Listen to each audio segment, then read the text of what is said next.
I'll ease you in with something fairly easy, a music-based question. Kylie Minogue versus Dido as Queen of the Brits. What's your view there?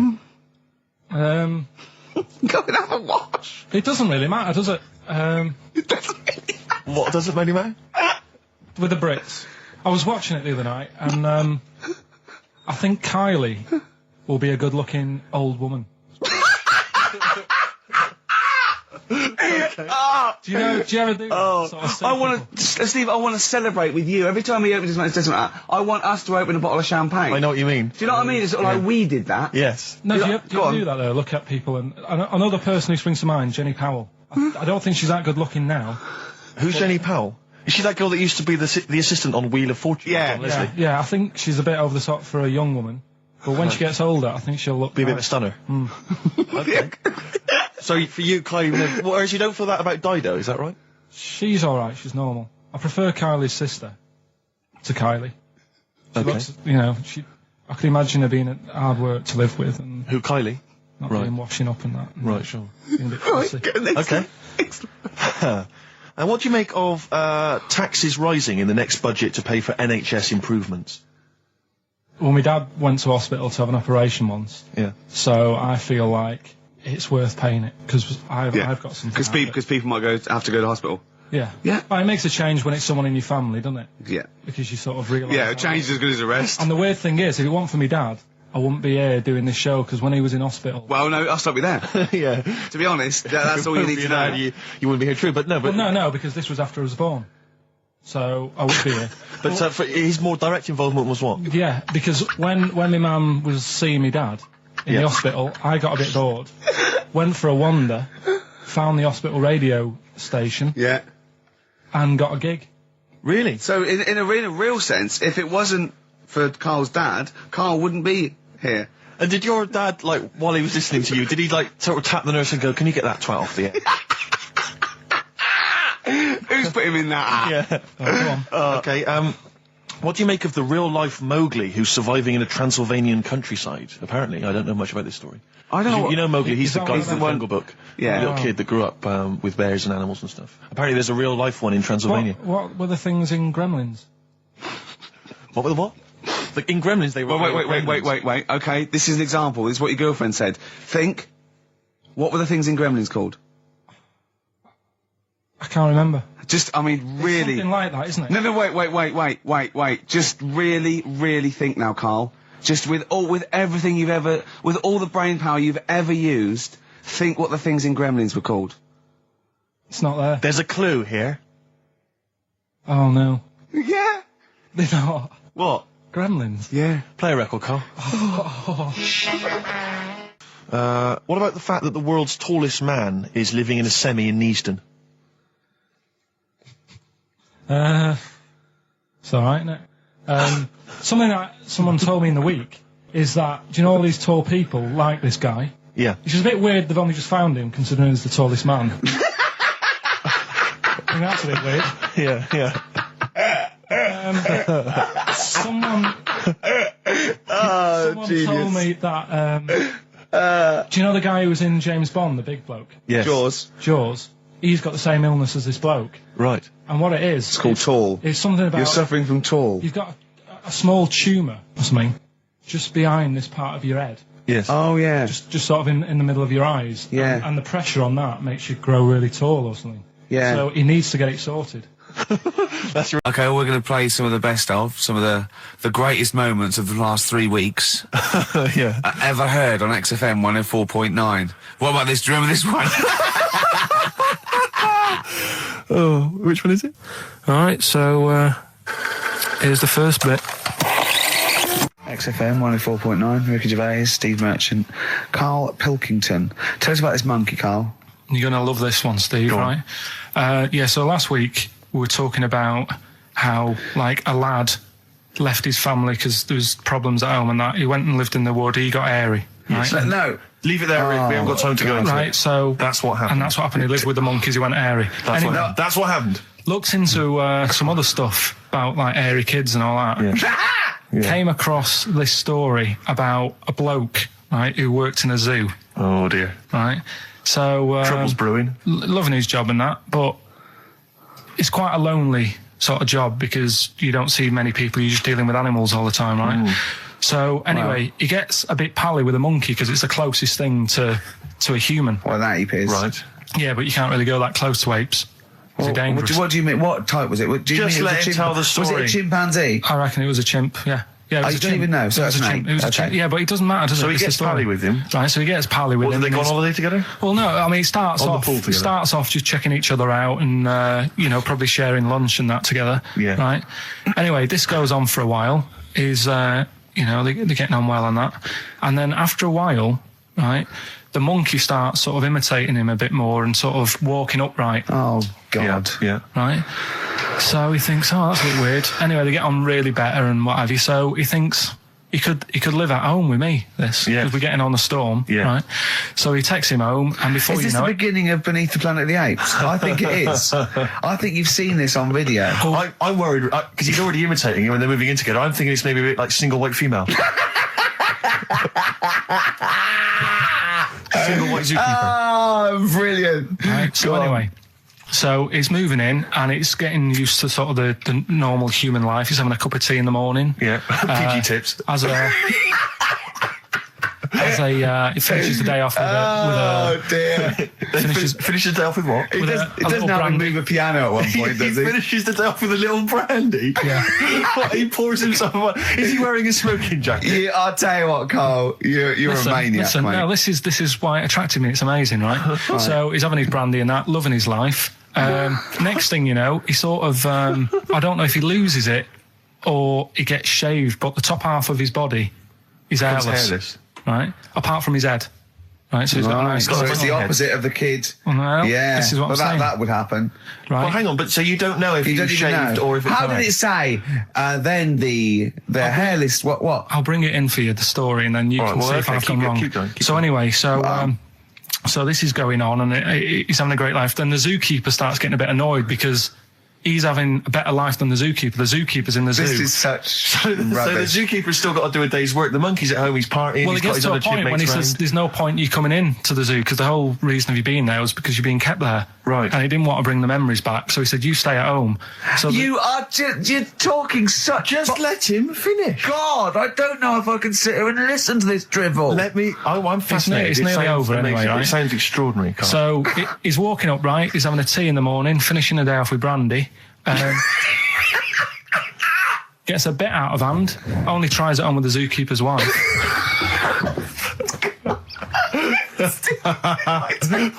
Make him go away, Steve. How does he do that? Well, because he's around humans a lot, he becomes a bit of a charmer. And, But what is it that he could do to seduce her? Pick fleas out of her? he didn't say. but- He was built. Yeah, it's well done. so what about that?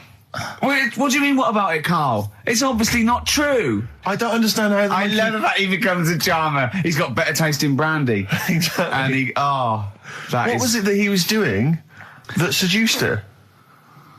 I don't know. I thought maybe because he was at home more than the zookeeper was. But what would he be doing, I Carl? love the fact that- He's not going to be talking with her. They're not going to be playing like Trivia Pursuit. Maybe she liked the silent type. He didn't go into that. He just said that's when the trouble started. Carl, play a record. Right. Are they? Why did you say that? Just Jenny, the PR woman, said to me yesterday. She said, just do some good topics and that, so you don't have to worry there. What they phoned up to say? Hello, it's Telegraph here. We'll be listening tomorrow. I don't know what they're doing. Are they just doing a review of it or something? I don't know. Why would they do that? There's no reason to. I'm a bit... why didn't you mention this earlier? So So Telegraph have said, why would they call up to say we'll be listening? It's a free country. Because they said they'll be listening, but also, can you make sure you record it? Because if we can't listen to it because of the pirate stations that are on at the weekend, because it affects our signal and stuff. Whoever's listening must listen and know there's a problem with pirates. And they said, can you... Well, they're probably just doing a feature about radio shows or something then. They're going to tear us to shreds. They're going to... I mean, listen to... Sorry, seriously, the drivel we've talked today. I mean, what are they going to make of it? That's a broadsheet newspaper. I think I know what Monday's headline's going to be. I don't think it's going to be like, they're going to forget about the power cuts. It's not going to be about, the inquiry or terrorism or anything. It's going to be no more to knob news. Yeah. It's gonna. They're gonna love it. I mean, aren't they? seriously, I have a little bit of self-respect. And if I'd known something a quality newspaper was going to be listening, I wouldn't have turned up today. Because I mean, I'm an award winner, and I'm a respected television writer, and I've, won awards, sort of classy. Don't worry though. And don't worry. what have we talked about? Knobs. We've had the worst quiz on radio. We've had you trying to explain relativity. You didn't even understand what that word meant. You just mentioned there about sort of no knickers and that. Is this going to be your Auntie Nora? No. Right. It's just, like the last flat that I lived in, I always had a good view across the road and I could see, it was the hairy... There was the hairy Chinese kid. Not hairy Chinese kid, he was just a Chinese kid, actually. Yeah. Running Because about. that's rare, isn't it? Hairy Chinese kids are very rare, isn't it? Yeah. There's only one official sighting, isn't there? In one of those shit little magazines that you buy. Yeah, he was running around in his underpants. You just swore ironically. I mean, I imagine if there's any newspapers listening, you did that. Because he's sort of jokey and... Yeah, go on, yeah. let's not swear. And there was the old woman who didn't move, she was just sat there reading a book all the Who time. we think possibly died and no one came round for weeks, I mean. But, and now I've moved, right? And it was quiet for a bit. I always look at what view I'm getting, right? Looked across and it was just sort of empty, sort of flats ready for people to move in and that, right? Anyway, people are in there now, right?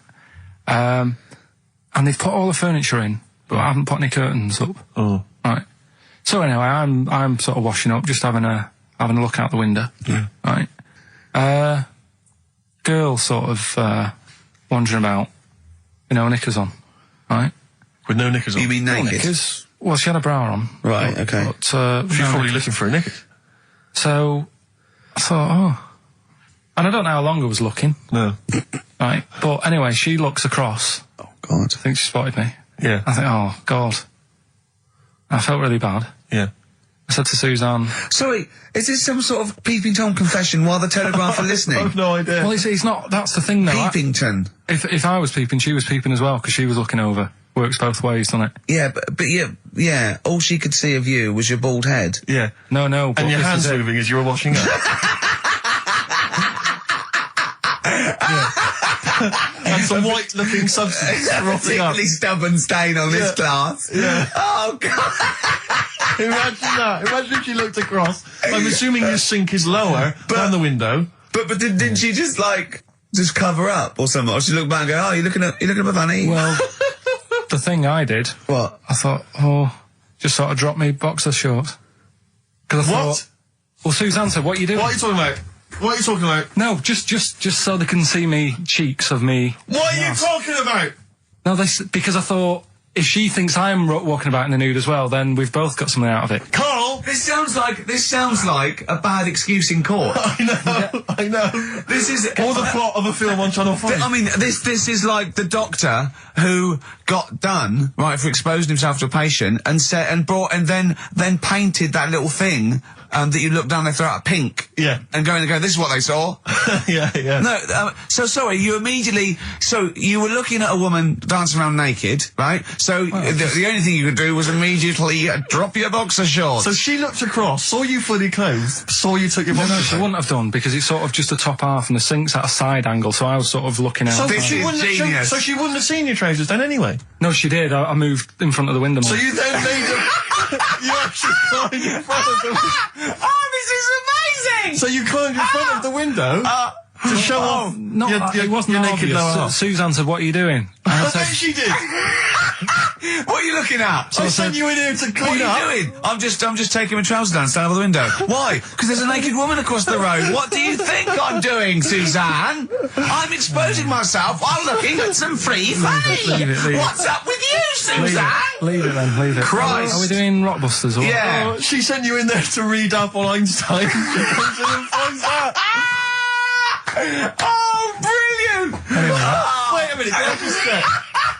A final question. What did the woman across the way... What happened? What was her I reaction? didn't look again. I just thought, you've seen a bit of action as well. We're both happy. Let's leave it. Brilliant. So were you waddling around like a penguin with your trousers around your ankles? I just was walking about, and Suzanne said, what are you doing? I said, I'll explain to you in a bit, but don't look out the window, because then it's Excellent. obvious. Then he sees, she calls her husband to look at Carl walking around naked. He goes, oh, she's got a... Quick, Suzanne, get him out. There's only one with you can do. Get some more friends. They've gone one more. Anyway. Brilliant. Right, play a record and come back to Rockbusters. And Monkey News. We haven't got enough time. Do Rockbusters. Oh, God almighty. I make it clear now, I do not condone in any way, shape or form what Cheryl Tweedy did. But I have to say, they wind me up. By they, you mean toilet attendants? Yes. Right. Yeah, yeah, not Pop Idol winners. That's what I thought you meant, Yeah. So, go on. But, because I'll tell you what it is, you go into a club or pubs or big trendy pubs, you go in there, and there's the toilet attendant in there. He's got his little display of aftershaves, sprays, some sweets maybe, Blue straws, whatever it might be. Yeah, maybe a lollipop. Maybe a lollipop. And, alright, I don't know if I assume they're not employed by the club. I'm assuming the club's we've got the DJ, we've got the bar staff. Wait a minute, we need a guy to irritate them. When the manager walks in, do they hide? Well, this is it. I don't know if it's a guy who's just like... Is it like busking? Yeah, he snuck in. Okay. He came in when it was free during happy hour. He's got a little carrier bag. He snuck in the toilet. But the thing is, it's the fact that toilet attendants, fair enough. I mean, I'm happy if a toilet attendant sneaks in under cover of darkness, cleans it for me, and then shoots off. But it's when I have to see them there. I feel guilty because it's like I maybe wash my hands, I'll forget he's there. He'll hand me a paper towel. Suddenly I got to tip him like a quid or something. It annoys me because I wash my hands at all. I don't usually wash my hands. I sometimes don't even bother getting my knob out. I do it while I stand and change my trousers when I get home. Exactly. So it annoys me I have to go through this charade of getting it out, slushing out of it, shaking it dry, and then washing my hands. See, if he did any of those elements, I'd tip him a quid, yeah. Pop it out. But not to hand me a paper towel and get it myself. And it's this guilt, and sometimes I'll hold it in because I'm nervous I don't want to go back in there. What annoys me is like a posh award ceremony, it's £1 a piss. It is £1 a piss. Do you know what I mean? So, or in a top hotel or something. Yeah. It's absurd. And I'll tell you what's worse than that. I know that he's doing it because he's got to feed his kids, but it's the fact that I've got to look him in the eye.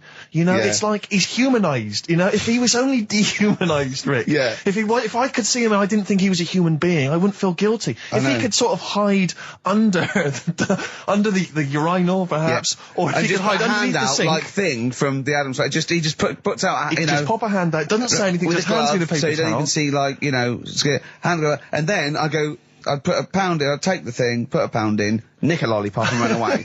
No aggro. Exactly. It's the fact I got to see them and I feel guilty because, I'm on the radio, I've got a cushy life. I know. Here's a guy who's just trying to make ends meet. It makes me feel bad, it ruins my evening. Yeah. I'm just pleading for them. Can they not do it anymore? Can they maybe get a job?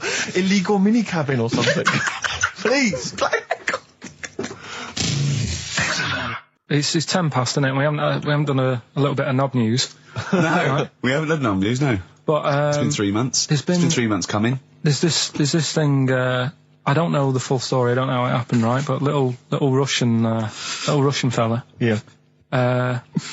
He was sort of having sort of emptying his bladder, right? And somehow electrocuted himself. Right.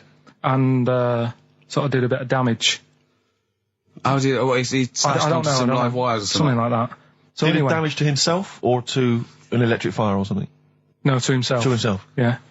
And so the doctor didn't slip and curling tongs went up his arse when he was pissing, because that's happened a lot in we've all been hospitals. We've all shoved the old curling tongs up the arse when having a piss. Right. So I can't even be bothered. No, go on, we're interested. We're interested. Come on, we're interested. Don't you can't be bothered. You get Mondays off. Do some work. Right, so anyway, the doctor says, it's not looking good, we'll have to take that off. What? And he's like, a novectomy? Yeah. Really? But the funny thing is, right? Nothing funny about that. They've done, you're doing me head in. Just tell the story. Just doing me head in. Well, you can chill out on Monday. Do you prefer knobs or tits, Paolo? Knobs. Knobs, you love knobs, do you? Can't get enough knobs. So you hate tits, I assume? Load them. You hate tits, do you? Yes. Okay. What? Even Liza Minnelli's? I don't know what to say. I love hers, but not in a straight way. Straight way. So okay. So you love knobs more than tits, right? Okay. I love knobs. In you go. Thanks very much. Brittany's on, do you? Oh, she is so sexy. Oh. See, that's what would give me away. It'd be like the Great Escape. It's just the last. Yeah. I think you're probably a bit bi. Right. Yeah, okay. but go in anyway. Thanks very much. Okay, the drinks are quite expensive. Oh, I thought so. Pop your shirt off, will you? Hey, Outcast on XFM 104.9. I'm Ricky Gervais, Steve Merchant, Karl Pilkington. You alright, Karl? Yeah, not bad. Yeah. Just, when you were talking just now about, like the gay stuff. Yeah. Right, I don't know if you saw the thing the other week about the fella who's on that quiz show. Oh. Sort of Oh, right, okay. gay Who? fella, straight, sort of man, woman. What are you talking about? Tell me what did you see? Tell me what you saw. It's This is like a kid come running in, and he's seeing something frightening. It could be an alien, could be a ghost, could be a paedophile, and you've got to get exactly what actually you saw out of him. Right, what did you actually see? It's just this fella who's a woman. Right.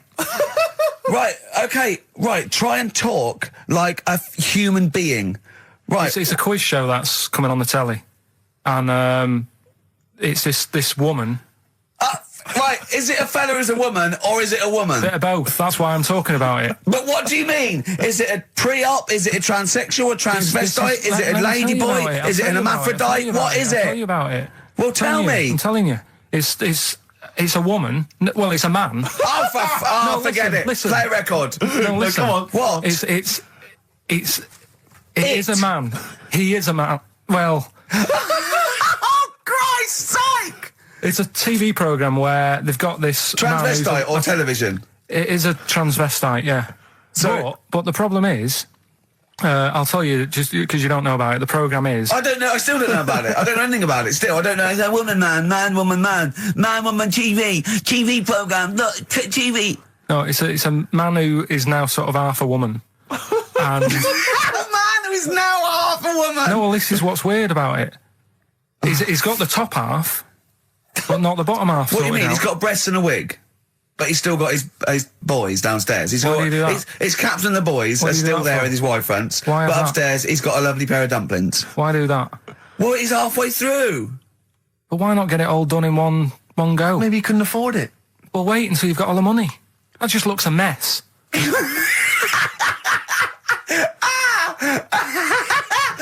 And who's he pleasing there? Well, he wakes up in the morning and everyone. pleases himself. He can't believe his luck. He doesn't know where to start. No, but what I don't understand, I mean, you know, I don't want to see him... Well, can I just see him finish that ignorant. sentence? What you don't understand is just about everything. Yeah. Right. No, I find it weird, right? I sort of get... I understand the gay thing, right? But... Do you? What do you mean? Well, you know, I know... Well, I tell know, me the gay thing. Explain the well, gay I thing. just know if you're a fella, you like men. I don't know much more than that. What do you mean you don't know? But what I mean is, with a transvestite, what's going on there? What do they want? Now, transvestite is a cross-dresser. See, I don't get that either. Because You mean a That's somebody- transsexual? that's a man who likes to dress in women's clothing. It's not necessarily, they're not necessarily gay. They're or not gay. straight They're or often anything. not gay. They just happen to like wearing women's Those clothes, aren't yeah. but then why not wear women's clothes that could be seen as a bloke's, like Suzanne wears jeans? No, but Just but that's buy the women's thing. jeans. But that's their problem, is it? They like being seen as a woman. They like being seen as a woman. It's not just that it's more comfortable, or they'd wear a kilt. They like being seen as a woman. They feel more comfortable. All right, and what's the deal with this fella who's got... We don't know both? who this fella is. No, we don't know this man who's half a woman. He's called Miriam. Oh, that's helps. yeah. Brilliant. I love this scientific basis. No, I so think- all he's done, he's had the tits done. He's probably had the hormones. Probably lived as a woman for a while. The last step, because you can probably reverse the breasts anyway, because they're probably implants and hormonal things. And whereas you chop your knob and boys off, that's you come back the next day and go, so I didn't mean that. If not, maybe if it was all scrunched up, sitting down on your lap, right, it might just pop up to the middle, just pop out, like, you know. Sort Well, of next week we'll be finding out where yours is. Where's Ricky's bollocks? Right then, which leads us nicely into... Knob news. Oh, it's the welcome return of Knob News. Right, okay, it's very much like the news at 10, this, isn't it? I do a bong, or in this case a schlong, and he gives me the headlines, the knob news of the day. The big, where have you collected all this knob news? Was there a lot of knob news this week? It was mental this week. The amount of stuff. The way it works, you give us the bong, Yeah. I'll give you the headline. Okay. Steve decides which stories we're going to talk about. And now on XFM, knob news. Schlong. Man grows knob on his arm. Schlong. Man gets doctors to make him a second knob. Schlong. Turkish prisoners made hole in cell wall to produce third inmate. Schlong. Doctors accidentally remove man's testicles. So, well, can I straight away go for the accidental removal of the testicles? Well, it's happened before, hasn't it? We've talked about that before. Well, how did what did he go in for a tonsillitis? What are they called? Tonsillectomy. And he went in the wrong way. What are you talking about? How can they accidentally remove his testicles? It says he didn't look at his folder, and the doctor said to the fella, "Oh, we've removed your testicles and we wanted to take out your prostate gland." So that's what happened. There's the story. This is what I mean. That's why I don't like going to the doctors. It happens, doesn't it? Because all these sort of it's when they say things like, "Oh, it's just we do loads of these operations."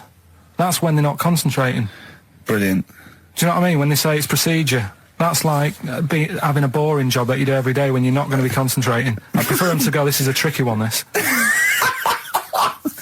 I know what you mean. I sort of do know what you mean. You watch TV programmes about, like, you know, removing someone's second head or whatever, and there's like the best surgeons from all over the world. It's televised. They can't make a mistake. They can't go, "We took his legs off by mistake." Whereas the fella who's having a prostate's like, "Oh, do you want to do it? I'm sick of doing that." Yeah. And they're probably doing a crossword whilst they're at it. Of course they are. I've seen that actually in operating theatres. They're doing a crossword. That's what I mean. Yeah. I was just examining some of the other knob news, Rick, a little bit more closely. Man gets doctors to make him a second penis. I'm sure we're all interested in what happened there. Yeah. A German who persuaded doctors to give him a second penis has lost his wife after he showed her the result. Biker Michael Gruber lost his original penis in a motorbike accident, and doctors built him a second one using a mixture of skin, bone and other tissues. Bone? Apparently, the penis worked so well that he was even able to father a child with his wife Bianca. But Gruber was still not happy and asked doctors to repeat the operation and build him a better organ, to which they agreed. From his hospital bed, he said, "I've got 2 penises, but no wife. I'm hoping when I get rid of one of the penises, I'll get her back." What do you mean? Sorry, he had 2 put on. What side does he wear? So he's had both. So he's had 3 then? Yeah. Yeah. This is probably the thing that happened with Hitler, when he had 1 ball, but he had 3 at one point, didn't he? So he just got one in the Albert Hall, gave his mum one, and got the other one. Man grows penis on his arm. I mean, why people are constantly losing their penises around the world? I've no idea. But why? I didn't realise it was a bit. What do you mean why on the arm? It's just a graft, isn't it? Yeah, but put it on like your buttock or your side. You can't wear a short sleeve shirt.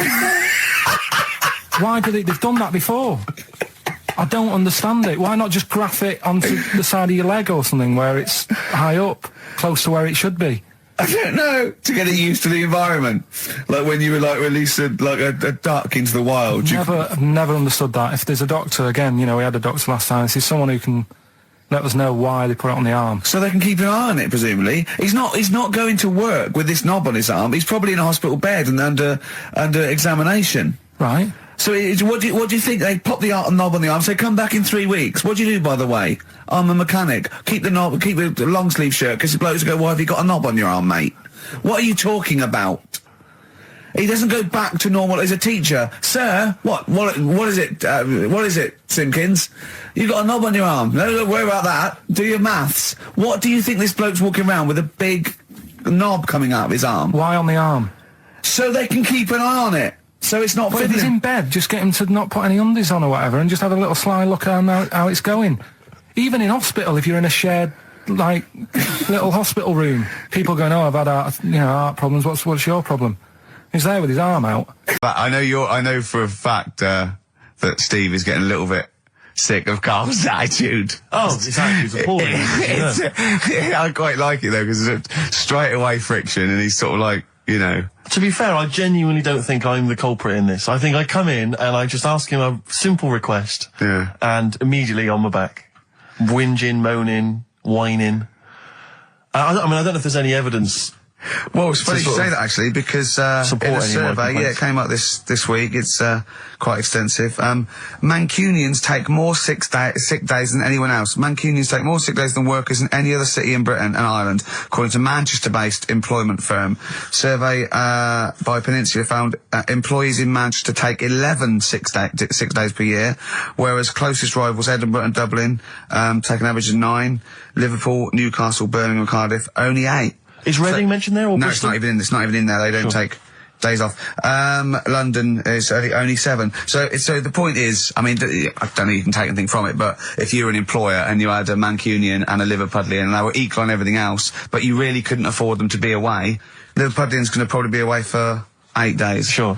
The Manc's going to be away for 11, phoning in sick. And so what can you, I mean, just analysing the data there, what would you extrapolate from that? I really don't know. I mean, call in if you've got any clues, or email us in if you've got any. I don't know why I think maybe, I don't know, Mancunians... I don't really know many people from Manchester. Well, I only know one, but I know he was off sick because he put on wet trousers and he got a cold, I think. Yeah, well, he just said he didn't come in for... Yeah. He left early as well once. Yeah. But I don't know. I mean, that's the survey. I don't know. I mean, it's evidence because it's statistics, so there you go. It's guaranteed evidence that's proof. Any thoughts on that, Ricky.Gervais at xfm.co.uk? I mean, oddly enough, you're from Manchester, Karl. Yeah, I am, yeah. What are your thoughts on that? On what, sorry? On the survey.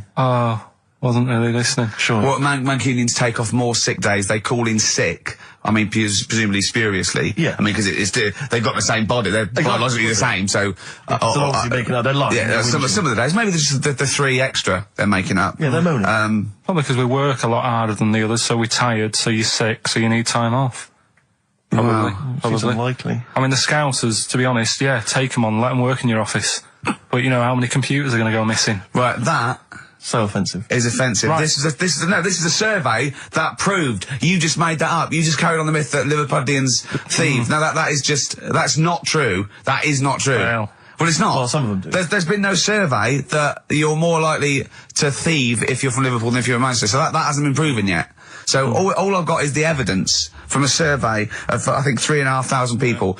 It's proof that Mancunians take off more sick days. XFM 104.9. This is April Come She Will by Simon and Garfunkel.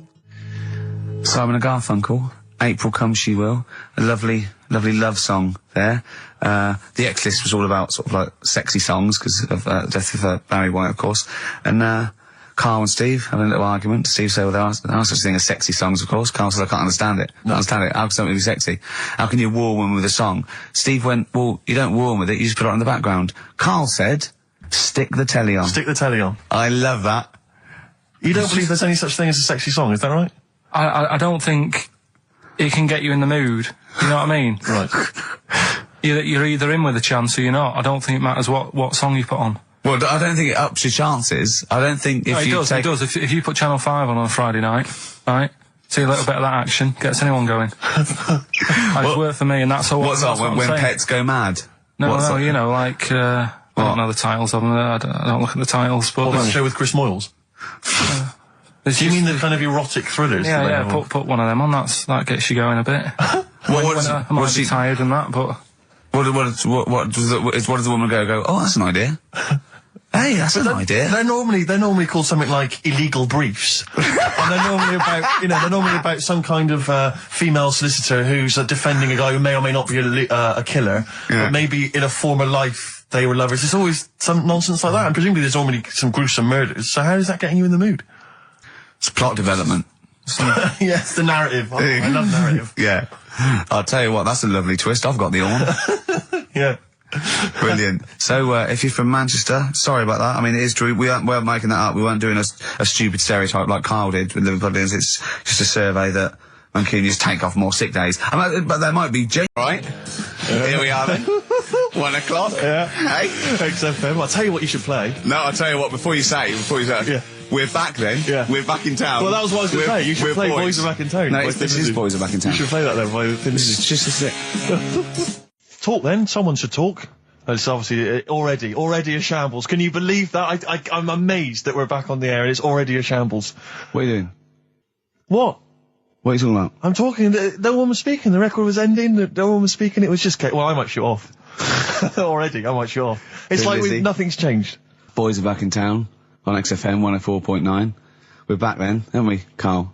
I'm Ricky Gervais, with me Stephen Merchant and Karl Pilkington. I'm not coming back. I'm definitely not coming back. Oh, care that I'm not coming back. Rick, I seem to remember the end of the last time we were on. What was that, 3 months ago? Yeah, 3 months ago. Karl said he's never going to do the show again. There was nothing that was going to bring him back. Yeah. He didn't enjoy it, wasn't going to do it. All a ruse, right? Really? Yes. I've known him been coming back for about 2 months, you know, because he's got our agent now representing him. I thought he was a I haven't fool. really. Why? Well, what's he done for me? What's he done for us? No, I know, but I mean, he's your agent, so, and he's sort of calling Graham. And it was all a con, so Carl could get Mondays off. Poor Graham, the station's struggling enough as it is. Yeah. It's like running around like a headless chicken. Yeah. No one's listening. That's why I don't bother talking on the record then, because there's no loss to London. Sure. Right? It's pointless, this show. We don't do it for the money. We don't do it for the kudos. I don't know why we do it. No. Is there anything on telly at this time? I could have had a lie in. I know. But, it's all a ruse to get Mondays. He's got Mondays off now, because he has to do the show, 2 hours, right? And he's still getting paid. And it's all a con, because he knows that he's holding him over a barrel, and it's like, oh, we've got to keep Carl happy. Right? I had Mondays and Tuesdays off before Duncan got involved. No, but you know what I mean, though? And it's like, poor Graham, who's the MD, in charge of the thing, probably pulling his hair out, worrying about the station, right?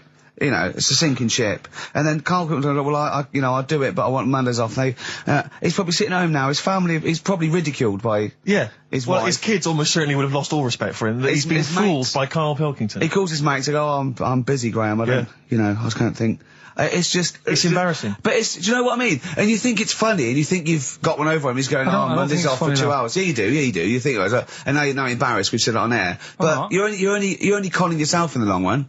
Because, do you know what I mean? I hate that sort of, the world owes me a living, what can I get out of the world? What are you going to give back to the world, Carl? What are you doing now then? Are you going to prepare Mondays? What have you prepared for this show now? You've had 3 months to prepare. Yeah.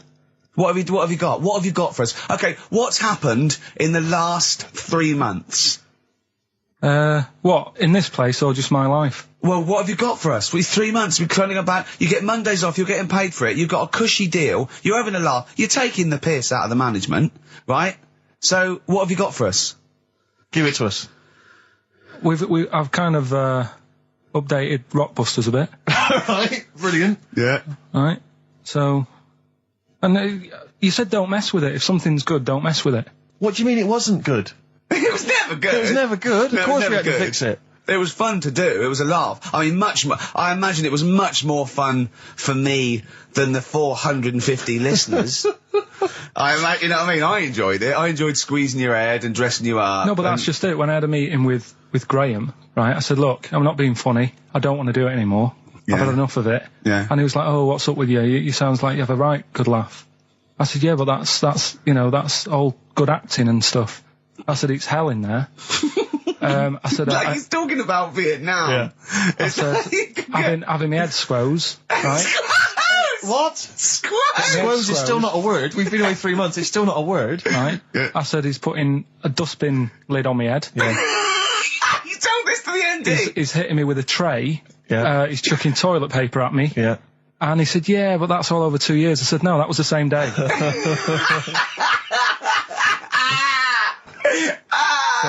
Okay then, what has changed in 3 months? They're listening, they've been listening for 6 minutes now. Come on, give us something. Bit of Nickelback. What's happened in 3 play a days? record and let him 3 think. months? What, in my life or in here? Nothing's happened here, nothing's changed here. Right. But, I don't know, do you know last time we were on? Yeah. Right? And, we should go in a competition who's the tastiest cartoon ever. Well, actually, I threw someone up did Cheetara, I threw up Jessica Rabbit. I've had some people contribute here on the email. We've got someone here, Dom, has emailed us. He's told us that for him, Daphne from Scooby-Doo. Yeah, Always popular choice. And obviously this is one I've never quite understood. Wilma from the Flintstones. I've actually always felt that Wilma, I don't know, I just thought she was a bit... No, not Wilma. Homely. Betty, surely. Yeah, Betty. Well, this is what I'm doing. Wilma, I mean, yeah, Betty, surely, but Wilma? No, I mean, she's quite like- homely. But Betty, yeah. Come on, Steve, you wouldn't say no to Wilma. No, I suppose not. If it was I'd be worried about Fred if he found out. I'd hate to do it, you know. I don't want to do it to Fred. He's a good guy. He is, isn't he? He's a bit of a chump. Whereas Barney, to be honest, I don't think he deserves Betty. Do they both work in the quarry? Because, I mean, let's be honest, Fred, not a smart man. I mean, he obviously didn't come out of rock school with anything other than a couple of basic O-levels. I know, but he's a hard-working, sound sort of But guy. they got a big house, they got like a TV, they got that bird thing. Yeah. They I mean, got- be honest, if I was Fred, I would be a little bit disappointed that my kid does nothing, whereas Barney's can lift up sort of tall buildings. Sure. Bam, bam. He's a very strong... You know. I mean, interestingly, Fred loves his job. He's always yabba dabba doing at the end of the day. He does the whole day lifting rocks from one place to another. I'll tell you what, I wouldn't take that from that cat though. I would. If a cat picked me up by the scruff neck and put me out, right, on the doorstep, I'd go mental. I'd get rid of it. It is a saber-toothed tiger, though, Carl, so it could rip him to shreds. It's not like a normal domestic cat you have nowadays. You know when they go to the drive-in at the beginning? Yeah. And they order maybe some ribs. Yeah, that huge rib, and it tips the car over. Yeah. Was that her first day on the job? Because I've never been ordered before. Yeah, she'd have realised. Yeah, we're out of pig. We've got brontosaurus rib. Exactly. And he goes, well, that knock the car over. No, it won't. I don't know. Rick, can I tell you now? That was an accident waiting to happen. It was really, wasn't it? Yeah. And it did. Oh, dear. Mind you, I went to Texas once, and I had some ribs, and it was like the Flintstones. It was huge. And not only did it look too much like an animal that I couldn't actually eat it, I don't know who could eat it. I mean, seriously, it was 2 foot long. Yeah. And all the it was like half a rib cage. And it's incredible. My friends lived in Texas for a while, and they once were in a kind of diner, and there was you know those kind of benches that are attached to the table itself, like a kind of picnic bench. Yeah. And this huge fat guy came in, he came wobbling, he ordered like this kind of everything you can eat meal, and his fat kind of sort of, you know, kind of his big fatty fatness fatted on the fat table. It wrapped itself around the table and everything. He was chowing down, and when he tried to leave, the table came up with him. Oh no! Imagine that! I mean, they are fat, aren't they? They're big people. They're huge people. But it was that thing we were talking about before, that bloke on Jerry Springer Show who was like 80 stone, right? Now, I felt quite sorry for him. He was really sad and he was crying. It is rad, but my point is this, right? When he got to say 50 stones, didn't he go, that's too much, That's not enough. For a land animal. Exactly. Do you know what I mean? Yeah. That's big, isn't it? I mean, I'm getting worried. I'm 13 stone, and I am genuinely getting worried. I'm thinking, oh, yeah, God. when you've got that big, when you've actually got your own mare. yeah. When you have to get in helpers to look what the scale says. Yeah. Like 4 or 5 people lift up your belly and go, it's 52 stone. You go, that's too much. Exactly. I'm going to only have 9 breakfasts when you begin to appear on the Ordnance Survey map. yeah, exactly, yeah. When you've got your own symbol. It's like, we can see 2 things from space now, Fatty and Steve Merchant. We'll be landing at about... Well, no, I'm just saying at all, you're not fat, are you? You're freakish and big. Just another quick thought. Someone's mentioned Daphne from Scooby-Doo, and but I've always had a soft spot for Velma. Velma? Because Velma's no glasses. I mean, I'd have She's clever. Can I tell you what would have happened if I was in that environment? I was maybe on the... Your glasses would have got tangled up. I'd have always had I'd always been making a play for Daphne, right? And Velma would have fancied me, but I'd have always ignored it because I was playing for Daphne. And then when I finally realised it was never going to happen with Daphne, I'd have blown it with Velma. Maybe not, though. Maybe not. Sometimes those, you know, they might, you know, appreciate honesty and go, listen, I've been hitting on the good-looking one. Yeah. Oi, Four Eyes. Yeah. Do you fancy it, Chubbs? Exactly. Something like that. Let's be honest, is what you're saying. Well, yeah. I'm wondering, I don't mean to be libelous, but Velma, she was quite short, the glasses, the short hair. Lesbian. Hung around with the dog and lesbian. The bloke. I'm beginning to wonder if she was, maybe. I was like, see, unfortunately, I said lesbian there, and you still carried on with your assessment of what it is to be a lesbian. It's bad enough doing the cliches of having short hair, but you said the dog. Yeah, well, she hangs around with a dog. So do lesbians do that? Well, have you seen some lesbians? They're right dogs. Good night. Have you seen what I've done there? You know what I've done there, Rick? Comedy award winning. Oh, God. The first cut is the deepest. Let's hear it, Rick. On this album as well is The Killing of George. That was the record before us, and here we are, pre-recorded, because we did this a few weeks ago, because we're not here at the moment, are we? We're away in that. I'm Ricky Gervais, with me Stephen Merchant. Hello there. And Karl Pilkington. He's not actually with us. He'll be in some of the best of clips that will be coming up shortly. Yeah, this is just us, isn't it? This is just us. We did this. When did we do this, Rick? A couple of weeks back. Hold on, what is it? It's the 27th today. Yeah. I enjoyed Christmas. I loved Christmas. I loved Christmas. I had a great time. What did you get? Loads of presents. So did and I. I'm glad they made it to number 1. I'm really glad. Stroke, he, she. Yeah, I'm really glad that the pop idols, Cliff Richard, Westlife, made it to number 1. Bo Selector. Yeah, just delete that as... Chumbawamba. Well, you know, what kind of... Uneasy listening. Yes! I bet it was, from the Chumbas. Are they still cracking on? Are they? Because they used to live in a squat. They've done about 400 albums, them and the Levelers. Yeah. Who's the best? Number one or the Levellers? So, good question. Thanks for asking that. Yeah. What's the telephone number, Claire? It's 08700 800 1234. Or you can email ricky.gervais@xfm.co.uk. Worst album titles ever. It's like real radio, It's isn't just like Chris Moyles. it? It is, isn't it? Exactly. Oh. We got the big fat guys on the telly. Yeah. You know. I And would say his as well. kind of cheeky sidekick. And my Comedy Dave. You're almost as funny as Moyles. Fingers crossed one day. The weather episode, Snoop Dogg, Dr. Dre, Crowdhouse, I love that. Enjoyable. That works for me, Steve. Yeah, What do you it's good think? stuff. No, it was nice. I Well, she liked it. started off all right. Should we give her one more go? I think a round of applause for Claire. Yeah, no, that's brilliant. No, that's excellent, that. I love that. Rick, the phone, it's just gone. The phone, no, I tell you, the phone board had lit up there, Gervais. Really? There was a call buzzing through on call. A call came through? A call came through on line 1, Yeah. and Sturgis missed it. Carl would never have missed that. He knows how valuable they are. I'm sorry. Yeah. That was probably someone with an amusing album title. No, I did get one, Steve. I did get one. Do you want to hear it? Yeah, go on. Okay, this is from Al, who says, what about this? H to H-E, who am the only one. Sorry, H To H-E, H-E. who am the only one. I don't know what it means. No. Van de Graaff generator. Oh, well, no wonder.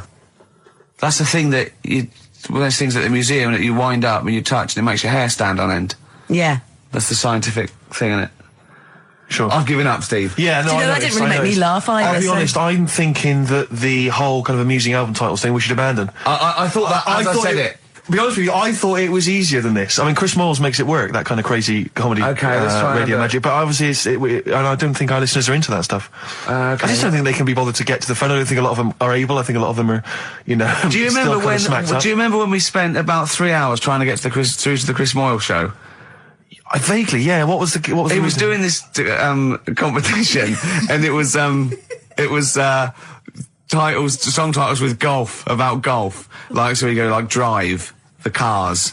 And at that, and I was getting so excited, I wanted to phone up and go, Duran, golfy, golf. and I just thought, it might have less than, oh God, Yeah, it probably cost me about ages. 30 quid just to ruin Chris Miles' competition. Yeah. That was a long time ago. Yeah, those were the Before I days realised- when we realised, he was a great talent and one to watch. Yeah. Before we'd enjoyed his new TV show. But, anyway. Yeah. Let's not.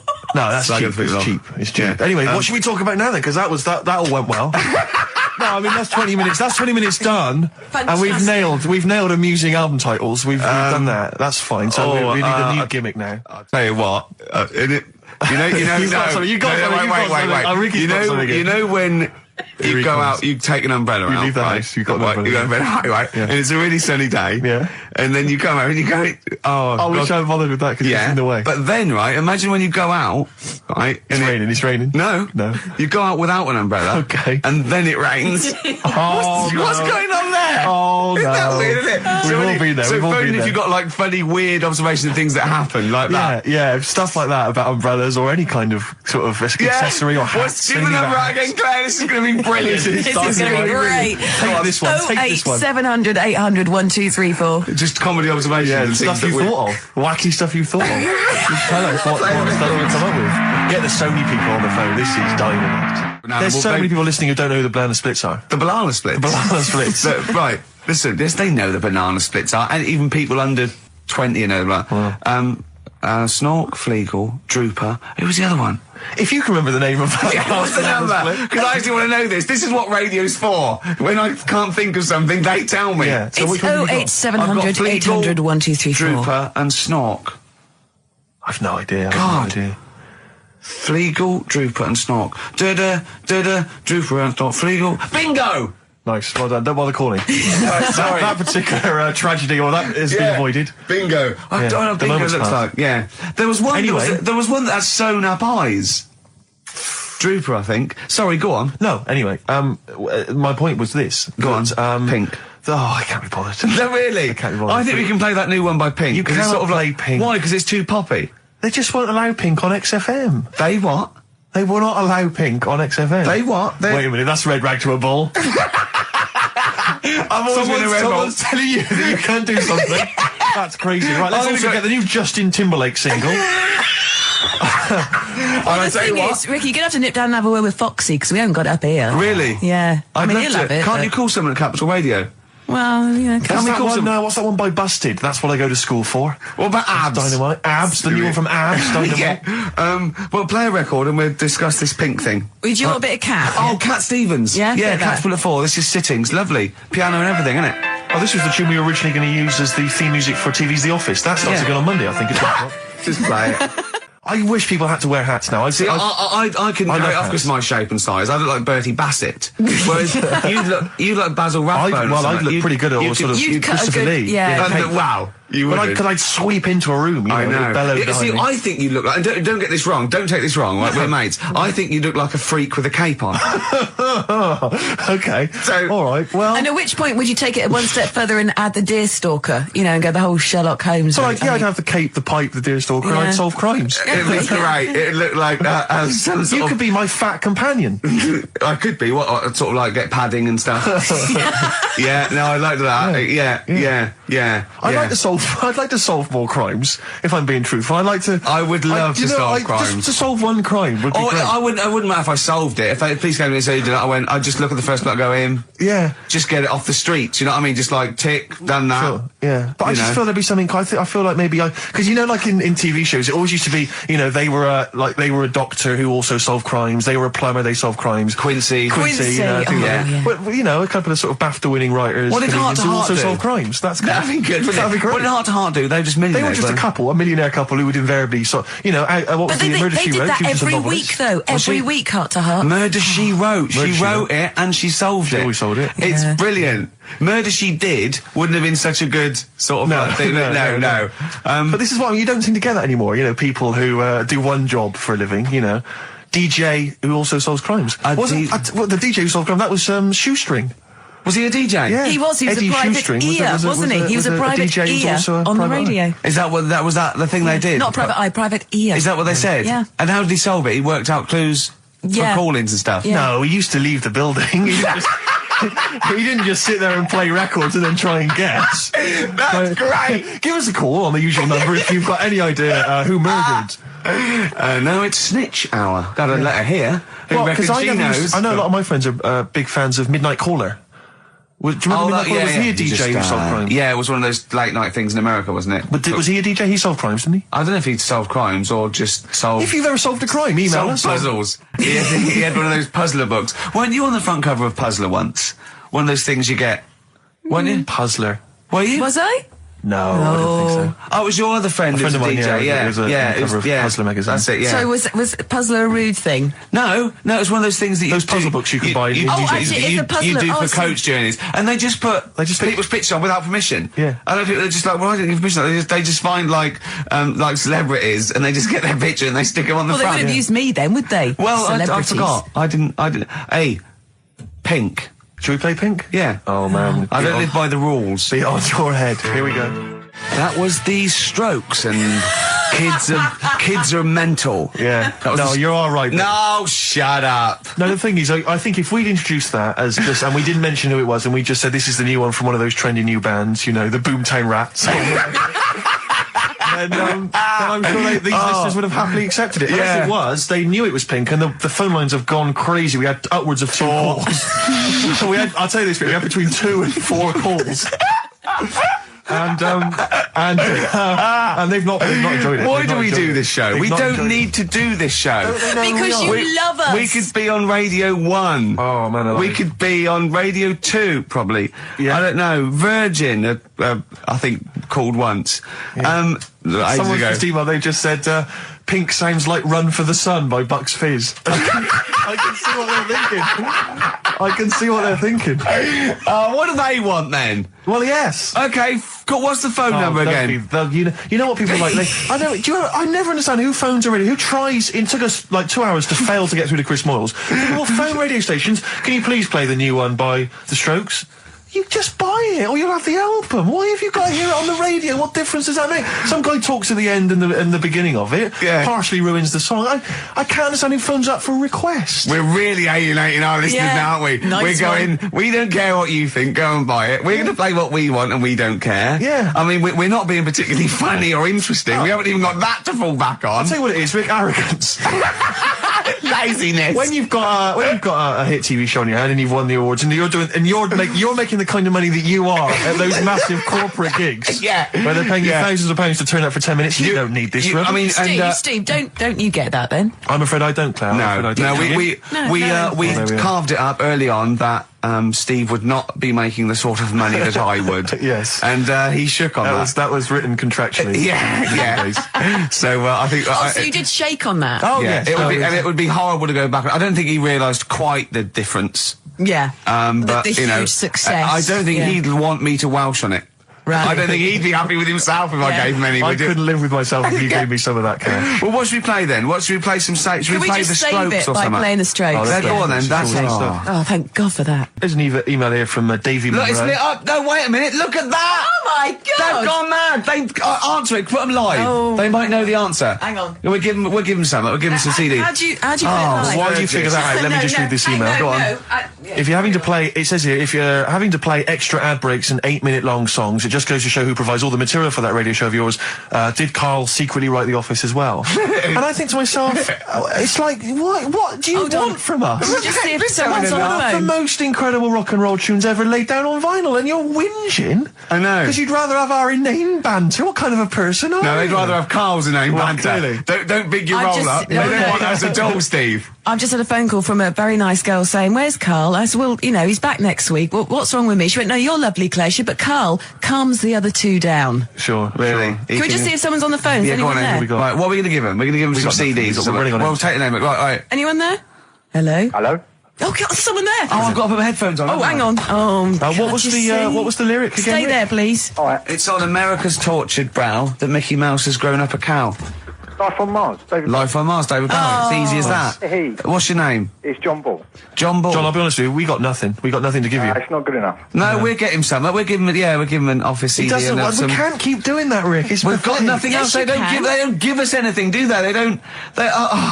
It's a wonder we get into the building. No one's around on Saturdays. No one cares. Office DVD. Yeah, what would you really like, though, if you could have anything? Yeah, Office DVD. See? There you go. Brilliant. Okay. Stay on the line, mate, and I'll get you details, okay? Excellent. That was a competition. That was like real radio. Well done. It was like real radio. Now we've got to play David Bowie, haven't we? That's what they do. Down, Rick, I can see what you mean. No, but Foxy would have it lined up. Rick, you're going to have a heart attack. Am I? Live on air. I mean, it's dramatic radio, and that's Sony award winning. I know that. Any kind of...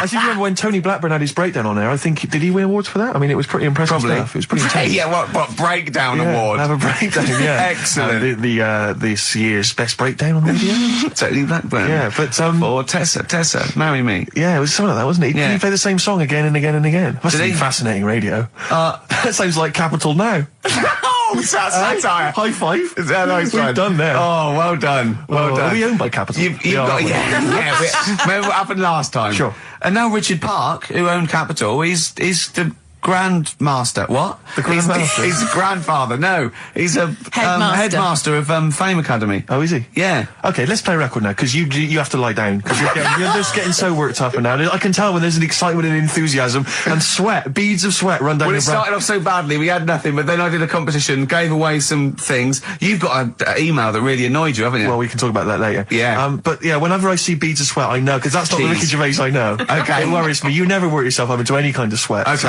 let's play. We're going so well now, aren't we? What about a bit of Beck? Let's have a lovely bit of Beck, just to chill everything out, just calm everything down. Yeah. All right. Yeah. All right, relax. Yeah. Okay, Yeah. there you are, you Yeah. see, he's gone. Yeah. Tell them about that email you just Well, got. this guy- Right, I got to tell I nearly said the fans! People who happen to be listening to XFM waiting for the person after us. Who's on next? Natasha's not next, with the football show. Right, Steve was genuinely annoyed. I laughed, right? Steve was genuinely annoyed. He doesn't like rudeness or people insulting him from a distance. I'm not sure I can find it. Oh, what was it? Oh, you got to find it. Well, hang on, let me, Oh, hang on. This is good radio as well. The sound of a mouse clicking in the distance. Well, I'll just keep talking. I'll just keep talking. You can come up with some magic. What was Scooby-Doo all on about? A talking dog? That's a bit weird, isn't it? What is that? And then, right, what was that? Wacky Races. I don't know if... wait a minute. So why did they run, the cavemen, if they... the car? I've got it. Right. Okay, this is an email. This is an email that was sent through. Right. And this is my feeling. I think if you're going to email an insult you've got to at least be clear what the insult is. You can't make me do the work. You can't make me try and guess or figure out. No, it's like sending someone hate mail and they have to pay postage. Yeah, exactly. You go, well, if you're gonna... Exactly. Or making an obscene phone call, but correct. The postman asked you 25p before he hands you a letter bomb. Yeah. Go on. It says, merchant. It opens with merchant. Who are you, call sad, exclamation mark. At least my mother still don't cut my hair. Merchant. Who are you, call sad? At least my mother still don't cut my hair. Is it an anagram? I don't know. I feel like it's been translated from the French. It's a Japanese fella who hates you. Exactly. And he's got a Japanese English dictionary. It's just literal. So, how does he know your mum cut your hair then? You've never said that on there, have you? It's not true, Gervais. Can I just say, I think your hair looks really nice. I've known you for about 5 years now. It's lovely. I laughed at you needing someone to say it. It looks fine. Yeah, it looks good. What do you mean it looks fine? It does look good. It looks good. He's got a little bit of product on it, hasn't he? Yes. Maybe I have. A little bit of hair gel. Maybe Gavin had his fingers all over it yesterday. Yeah, I have my hair cut by Gavin of West Hampstead. Is it called? Is what it's called, Gavin, or is he a bloke who works in? It's a Gavin who works in. Do a you barber use shop. that fudge stuff? Sorry, no. But seriously, I use a form of clay, a moulding clay. Yeah, that's Gavin recommended it. Yeah. Gavin recommended it, and I've been very happy so far. Hold on, though. Rick, what do you use? I don't. Yeah. Don't. I just sort of. Well, that's obvious. No, I just sort of like comb it back and whatever way it falls, really. Yeah. You had more questions about Gavin? Good to hear that again, isn't it, Steve? Oh, fantastic. Waiting on a Friend by the Rolling Stones. Yeah? Go on then, Carl. On XFM 104.9, Ricky Gervais, Steve Merchant, Karl Pilkington. Go on. Right, this one. Remember Blockbusters? Uh-huh. Right, this one is good, and we'll do this one. Rockbusters. And remember how Bob Holness used to give you a letter? Yeah. And it'd give you a question, and the answer to that question is that letter. Yes. Right, well, it works like that. So if I said to you, we'll test it out on you, Steve, right? I'm Ricky Gervais, with me Steve Merchant and Karl Pilkington. And England are world champions again then, so... Oh, it's brilliant. It was amazing, wasn't it? See, I'm not a rugby man at all. I never watched rugby. I think the last time, was when we won about 12 years ago, whenever it was. And I got into it last week because I realised we were doing so well. I'll watch England win anything. Yeah. Do you know what I mean? I don't care what... In fact, I wasn't into war when I was little until I realised we were so bloody good at it. We are really good at it. It's brilliant. But, yeah, fantastic. Yeah, it was great. Right, that's the rugby thing over. What next? That's it. That's all I've got. That's all I had today. It does steam me. Sometimes I watch it, and it does remind me of when I play rugby, because one of them will boot it down the field, and then someone will catch it and boot it straight back again. Yeah. Which is essentially how we I was made to play rugby. We had to play rugby. Yeah. And I don't think I'd get rid of the ball so quickly. Yeah. I don't think I ever got tackled or fell over. Yeah. I think I touched the ball about 20 times in the 2 years it was compulsory. Yeah. I was terrified. Yeah, absolutely. And same as cricket. I can't. I'm a terrible batsman. I'm all right at bowling, but it seemed like the pastime for people I went to school was to injure you. Yes. It was funny to see someone poleaxe. It was funny to see someone get a cricket ball in the head. Absolutely, yeah. You know, I never relaxed into rugby because the first day I was going to play it, my mum, I swear to God, my mother said, "You're playing rugby today. You got the kit and everything. Enjoy it. Be careful." There was a kid at my school who broke his neck. And thanks very much for that. See you later. So we just went to school absolutely one thing, broken neck, is that or you get better in a couple of days? You can find your wheelchair. No. Enjoy the game, though. Yeah, no, it was absolutely I was just petrified from that day. See, at least American football, got helmets. The helmets. Yeah, but anyway, no injuries, thank God. Thank goodness. So, well, I tried to play rugby, but it's awkward when you've got glasses. I don't know, there's something about you didn't really play with glasses on? Yeah, of course. I couldn't see anything, could I? I couldn't see anything. How else was I going to play? Oh my God! And so you're bound to be cautious, because inevitably you're a bit more cautious when you've got glass next to your face. The tallest person on the pitch as well. Yeah. I mean, you were when you were about 14, you were probably 6 foot already, weren't you? Yeah. And everyone else was what, 5'2"? Yeah. So you were towering above them with glasses on. Just with the glasses on. And you've got pretty cool glasses now. You've had a bit of a makeover. It's like Trinity and Suzanne said, first thing to go, the glasses. Sure, sort them out, yeah. Yeah. And presumably you used to have those National Health sort of bottles. Pretty much. Yeah. Is it true? You've never been able to mosh at I a tried concert? to mosh. Because I've always watched people stage dive in, moshing at concerts. I've always thought that looks like brilliant. You know, when they ride above Like a everyone's wave, heads, like they're surfing on across someone's yeah, heads, and so amazing. everyone's like, yeah. And I always wanted to do that because I'm a big rock music fan. And the only time I did mosh was at Rage Against the Machine. I've heard to mosh at Rage Against the Machine. I love the idea of a band called Rage Against the Machine. Yeah. Aimed at a man with glasses who won't mosh. Well, it was at the Reading Festival, and I think the lead singer, I forget his name, he went, can I just remind everyone that racism and fascism are on the rise in Europe again. Let's not let it happen. What did you do? And we all cheered, obviously. I mean, if there's one thing that guarantees a cheer at Reading Festival, it's down with fascism. And what did they do about it after the concert? Pretty much went back and... went home and had a cup of tea? Probably, I don't know what they got up to. They didn't go to Europe then and try and stop... I don't think they got involved politically in Europe. I think they just continued to rage. Against the Machine? Yeah, mainly. but largely in America, I think. Sure. But I tried to mosh, and I got moshing, and glasses flew off. And I remember, because we were playing away, you know, you do what you tell me. And I was just going, careful! I've dropped my glasses. Can we be careful? Loads of kids in hooded tops. Yeah, exactly. Just going mental. Yeah, and they're all jumping up. So I was can we just calm down for a second? Let's not be silly. Yeah. Yeah. It was absurd. And I had to kind of, scrabble around on the floor, and thankfully they were okay and they didn't get broken. So what couldn't you do then? What do you mean, what couldn't I do? What, at school? Can you not see without glasses? No. I mean, it's like that you couldn't do anything. It's a blur. Really? It's a blur, definitely. God. Yeah, it's like being kind of punch drunk or whatever. So yeah, you can't play sports when when you've got glasses. But why not contact lenses? Because they're not strong enough. No, they seemed a bit fiddly. Oh, that's Feeder and Come Back Around. It's a new leaf, Steve. I'm going to do properly now. I'm not going to be slovenly. I'm sitting up straight, you see. Yep. And it's going to be a proper DJing, because I think... Coming up soon, some great tracks, including a new one from Abs and an old one from Snow. Informer. You don't mean that if it's me boom, a licky boom boom down. I'm joking, of course. We've got some fantastic tracks. There's some great chat, and we've got Carl with some me, great Steve. chat. Steve, I'm Ricky Gervais on XFM 104.9. There he is indeed, with him Steve Merchant. And Karl Pilkington, of course. Say hello, Karl. All right. Yeah, nice. And you say you read... The beginning of a radio show is very much your wares, your shop window, laying out your stall. I don't think you could choose a better track than The Only Ones, Another Girl on the Planet. I'd love to hear it. One of my favourite intros, that. Amazing. Oh, that was dangerous, because I once heard on Capital Radio, this has got to be the greatest rock intro of all time. And they played Money for Nothing by Dire Straits. Brilliant. Yeah, I can just imagine them putting their head down. I remember a friend of mine, when I was at school, he just bought a car, and he took me outside to show off the stereo system, Money for Nothing. Really? He just played that. I've never heard the song before. Just played that for its entire 4 or 5 minute duration. It is a good song for the sound system. Yeah, it's a good song for showing off intros and sound systems. Exactly.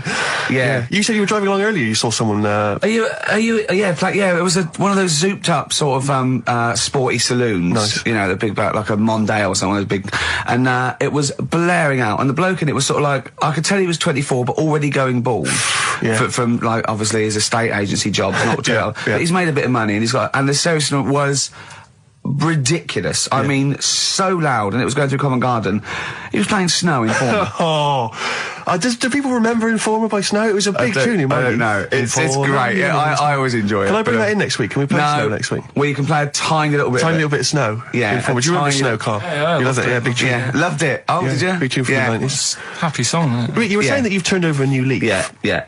Is that in all aspects of your life, or is that just in your broadcasting career? Because the reason I bring that up is because, do you want to describe what you were eating just now when we came in? Because you're a 40-year-old man, you put on a little bit of weight, so presumably you're watching what you eat. Well, no, but it sounded exotic. I went into a cafe and they didn't have a cheese sandwich. Right. And can I describe what it looked like to me? Right, it looked to me like a big slab of cheese. You've just got them to just cut off a big block of cheese, like the size of a CD case, or one of those double albums, right, of cheese, right, and just lightly melt that for me, so it drips over my hand and it gets really greasy in the bag. But just lay some strips of bacon on the top. Yeah, but listen, you've embarrassed yourself. Is that what it was? No, it's a croque monsieur, so it's French. It's a what? A croque monsieur. A croque monsieur. Yeah, and so I thought, I've never heard of a croque You're having a monsieur. see, you embarrassed yourself. Is that how it's pronounced, or is it croque monsieur?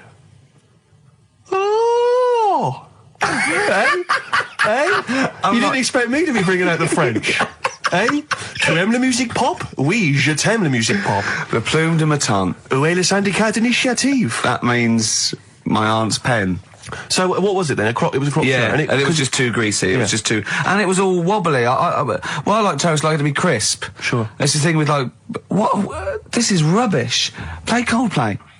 Back to form there, Oasis, and Little by Little. This is XFM 104.9. I'm Ricky Gervais. Who are you? My name's Steve Merchant. Good to see you. Thanks. With us, the producer in the studio is Karl Pilkington, and he'll be doing the buttons. Yeah, you made a good effort there, but once again, got bored. Words are your enemy, Rick, and they defeated you once again. Just run out of steam with the sentences. Every week I think, well, I'm really going to make an effort now. I've chosen some records. Yeah. That's it. That's it. That's as far as it goes, isn't it? Yeah. Maybe you should write out what you're going to say at the top of the show. Write that out. Get a nice big crayon. I like to keep a little bit of, a little bit of something, a little bit of spark, a little bit of liveliness to it. Sure. How are you? Good to see you. Yeah, it's great. It's great to it's great to be out of the house again. Yeah. Oh yeah, just I was going to say, because we've been doing this for a long time now with a little break, but XFM are bringing new listeners all the time. I've heard 4 or 5 a week. Really? Yeah. New listeners tune in to XFM 104.9. Beware. Yeah. And we might take it for granted the people that know who we are, know who you are, know who Karl is. Sure. Now, if you're a regular, then you know exactly who we are. But for those of you who don't, I'm Ricky Gervais. Ricky Gervais, BAFTA award-winning actor and writer. Steve Merchant, all those. A friend of yours. Yeah. And this is the important thing. Karl Pilkington. Absolutely. Our producer. I say producer. He was the bloke who was lumbered with a job. So it was last week when there was a little bit of confusion over the one for Holly Valance. Right? Of course. I don't think it was confusion. I think it was your error. No, it wasn't. And it was Holy Valance, and you meant Pelmet. Then Becky, who called up that time and said, if you're getting mistaken with Pelmet, right, she sent me an email in a week saying, I've done a bit of research. Yeah. It was my fault. I've made an error. Yeah. It is a Valance. Okay. And I know about Valances. As I told you last week, at the very end, my auntie loves them. Yeah. Right? She makes them. She started off just like putting them on top of the sort of window around the curtain. And then she thought, I can do more with this. Yeah. And she had a little coffee table that had magazines underneath. And she said, I'm sick of seeing them magazines when I'm sat down. She sounds like a Pilkington. So... I'm sick of seeing them magazines when I sit down. So she put a Valance around the table. She just got Valances around everything now. Right? Then, next step, she tapes everything. She never actually watches telly. She tapes it all because she gets sick of listening to the adverts and that. Yeah. So she tapes everything. So she's got loads of videotapes and that. And the video used to get on her nerves. When she was watching a film, she'd see the clock changing. And it distracted her from the film. So she put a Valance around that. That's genius. Yeah. So, that is or is it mental? Only Mrs. Einstein can tell. I don't know. She's even made a little Jack Russell look like a hovercraft. Yeah. It's great. So everything's got a Valance. If you go round and you stand still for too long, the chances are she'll put a Valance around your head. Yeah. This is this is Auntie who? Auntie Nora. And this is the one that farted for 5 minutes. She did. Lest our listeners forget. Farted for 5 minutes. Called his mum, saying I'm farting. 2 minutes into the fart. She said about 2.5 minutes in. Yeah. God. She said I'm about 2.5 minutes into the fart. My mum said, how long's it been going on for? She said, well, it was about 2.5 minutes before I called you. Yeah. And then it went on for a further 2.5 minutes or something. And then it stopped. And, she couldn't time it because there was a Valance over the clock. Yeah, she used to annoy her when she was on the phone. You put her off. See the time. She was guessing it was 5 minutes. This was one consistent fart. Yeah, I mean, it wasn't making a noise, it was just... Oh, it wasn't making a noise? Just gas. Right, endless gas. Landed, Mr. Ben Folds. We've landed on XFM 104.9. Ricky Gervais, Steve Merchant, and little Karl Pilkington, and his magical little manky, round, baldy head. He was described as wacky mank in one of the papers this week. Really? Brilliant. Well, remember we were talking about it last week, about he came round to my house, and I popped out my... Mr. Johnson, to take a little look at. And his two that made daughters. The papers.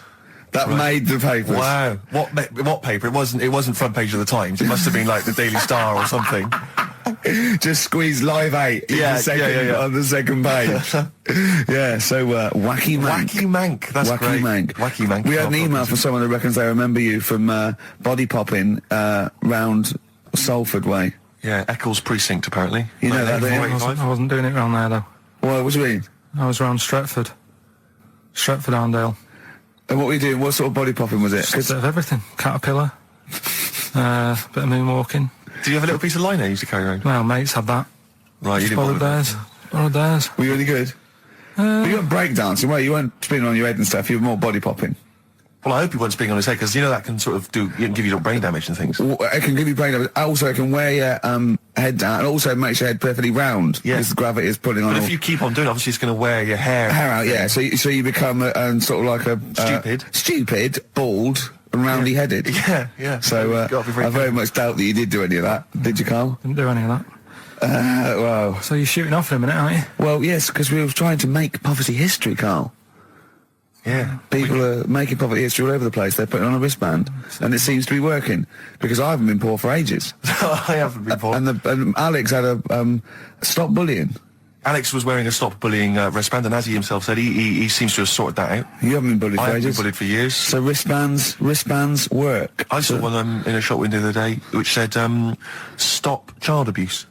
And I bought one, obviously, because a lot of people say, does it make a difference? But it was only £1, and I'd only spent it on kiddie porn. So, I think I've made a little difference there, in a small way. On a serious note, though, I like the idea that stop child abuse. If you're a paedophile and you're walking along the street in your Mac, right? You got a puppy in one hand, a bag of sweets in the other, and you see this wristband, and you go, "Oh, stop it." Oh, okay then. Yeah, I hadn't thought before. That's what you think. Okay, fair enough. Yeah. I won't be doing that again. Yeah, he was hanging around in Topshop for unsavoury reasons. You saw them in there for only £1. Carl, we haven't got long, have we? We've got an hour and a half because we've got to shoot off. I've got to shoot off down to Live 8 and introduce Rem. So we got a lot to pack in. We got the Rockbusters, and then we give away. I just saw those. I'll finish the sentence in a minute. I look forward to it. I'm getting excited. Yeah. I'm getting excited. So we got so much to pack in. Yeah. I haven't got time to finish all my. So listen, right? You know the things we're giving away. The signed little Homer. The Nigel Tufnell thing and the Flanimals, right? It looks brilliant. They've done a brilliant job, the people here at XFM. So take back all you were saying about them, Carl. And also we should say as well, you've still got what we have got though is Educating Ricky, haven't we? Well, another one of my little things. Oh, it's brilliant then. So how long's this going to last before you want to get ditched this? Well, we'll see, a couple of weeks. It's not like that, Carl. It's all one. It's one love, man. We're on the same team, man. Yeah, we're just one voice, man. One true voice. Like those lads. Yeah. They could play. Right, well, the Educating Ricky, They could play. Well, why don't we play a record and come back with Educating The Ricky? Wind, Cat Stevens. We need to get the jingle queued up as well.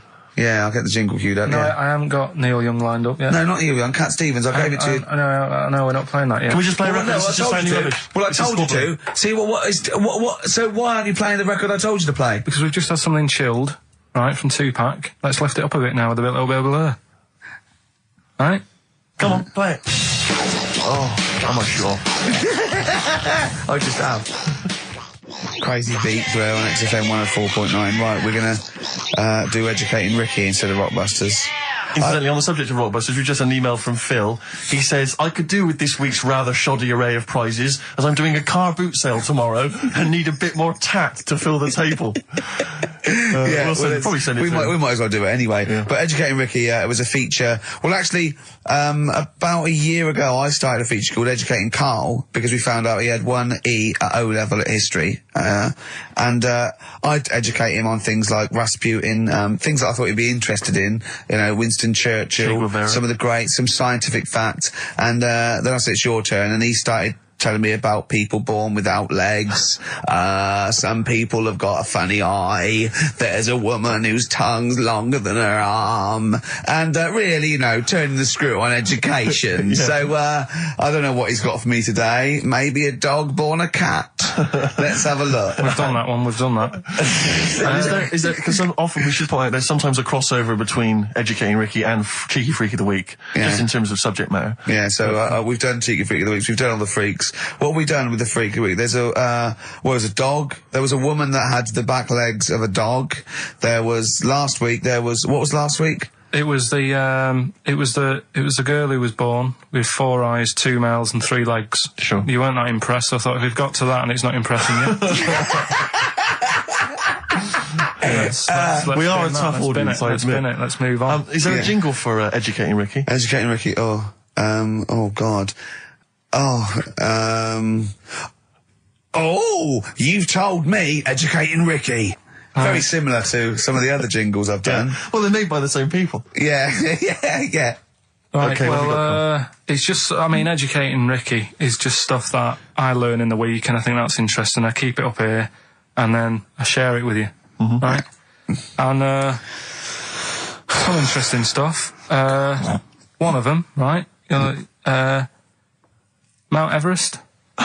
Go on. I need more. Right, well, there's a problem. Yeah. Because people are leaving rubbish up there and that. And, like, people, whoever owns it is saying, oh... Whoever owns it! Is saying, forget this. They're leaving a mess and all that. But do you know why it's called Mount Sorry, Everest? what was that? That's one, is it? That's one. There's rubbish on Mount Everest. No, How many people go up there? Are we talking about people dumping old tellies and washing machines? Who's fed up? The Yeti? What are you talking about?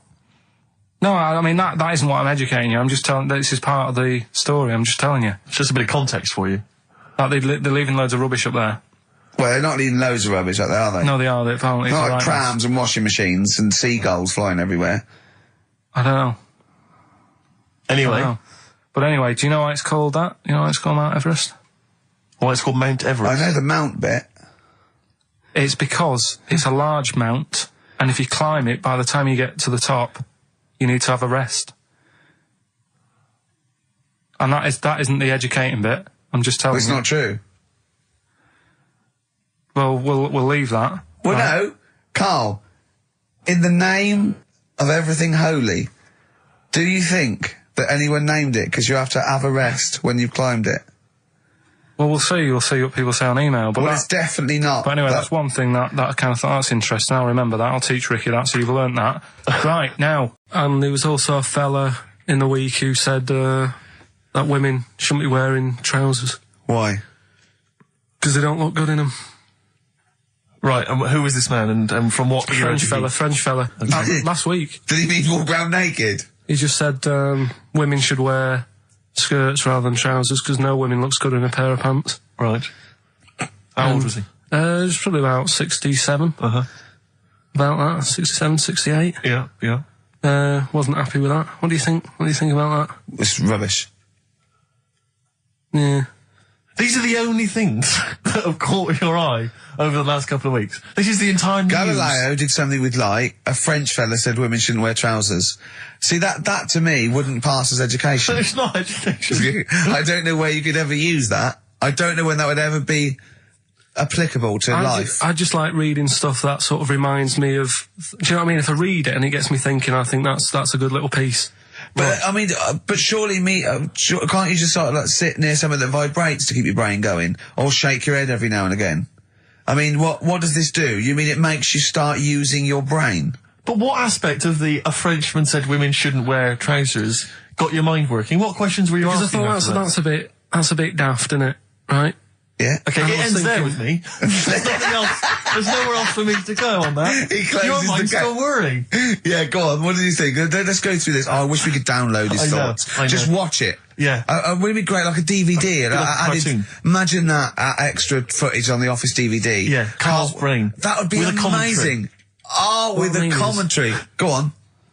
Women wearing trousers and that, right? On the estate that I grew up in. Yeah. On, right? There was a woman about 4 houses down. Right? Right. Rough. She's the She one was, or the estate. She was, right? Yeah. She's the one whose kid took a horse into her house. Yes. Right. Now, we won't go over that again. No. If you're a new listener, I think we're covered. I think they get That's the all you idea need to now. know. Right. Yeah. Now, she used to wear leggings. Yeah. Now, they're a bad idea. They are a terrible idea. I agree with you there, Carl. If you're a lady of What the colour? normo Were persuasion... they pink? No, they were sort of black, but with all bits on them. Oh, right. Do you know what I mean? What, toast and Just horse bits. droppings. Yeah, go on, yeah. And she used to, she's quite a big woman. Sure. Pauline Quirk, I think Yeah, we described her as. Look like a light bulb, which It is those kind of women that are attracted to leggings. Yeah, I know, yeah. They are drawn to them like a moth. To a flame. Yeah. She used to wear them, and that's what I remember when I read this piece. She used to work on one of those sex line things. Right. Right, she used to do that. But what was she, an engineer? the weird thing with her was, she had big eyelids. That's right. Go on. That were too big, and this is what I was thinking. What right? do you mean she had big eyelids? How big do eyelids have to be for you to go, they're big eyelids? What was she shoplifting with them? Would she come out of Dixon's with, like, radio stored in them? What do you mean she had big eyelids? It was another one of them popular things around our way. Do you know, like... What do you mean popular things? They go, oh, I'll tell you what, they're all the rage. Can I get some big eyelids, please? No. It was just like one of them things that people suffered with. Just big eyelids. They could hardly open their eyes. What do you mean? What do you mean? That's one of them popular things around where I grew up. People had big eyelids. They could hardly open their eyes. What does that mean? What sort of freak town were you born in? You had webbed feet people with big heads. You got women with big eyelids. What does big eyelids mean? Are you confusing her with the horse? Yeah. Did she have hooves? Look, what? Just too much skin. It was like the neck of a chicken. But on the eyes. What's your point? Anyway, so there's this big eyelidded woman with the leggings. And that's what I'm saying to you, though. That's... When I read that story with people with trousers, yeah, I went from that to a woman who used to have big eyelids. I still don't know the point. But then, and also the other bloke who had the eyelid problem was a mate of mine. Right. His dad had it, and same problem, massive eyelids. I don't know what that means. I don't know what that means. I used to say to my mum, I'm going round to Dave's house, and or to say, well, that's all right, but make sure his dad doesn't take you out in the car, because he could hardly see. He had to have his head. He gets to tilt his head back to keep his eyes open. Sure. Did he have a couple of matches with him at all times? Oh. What a load of gobbledygook.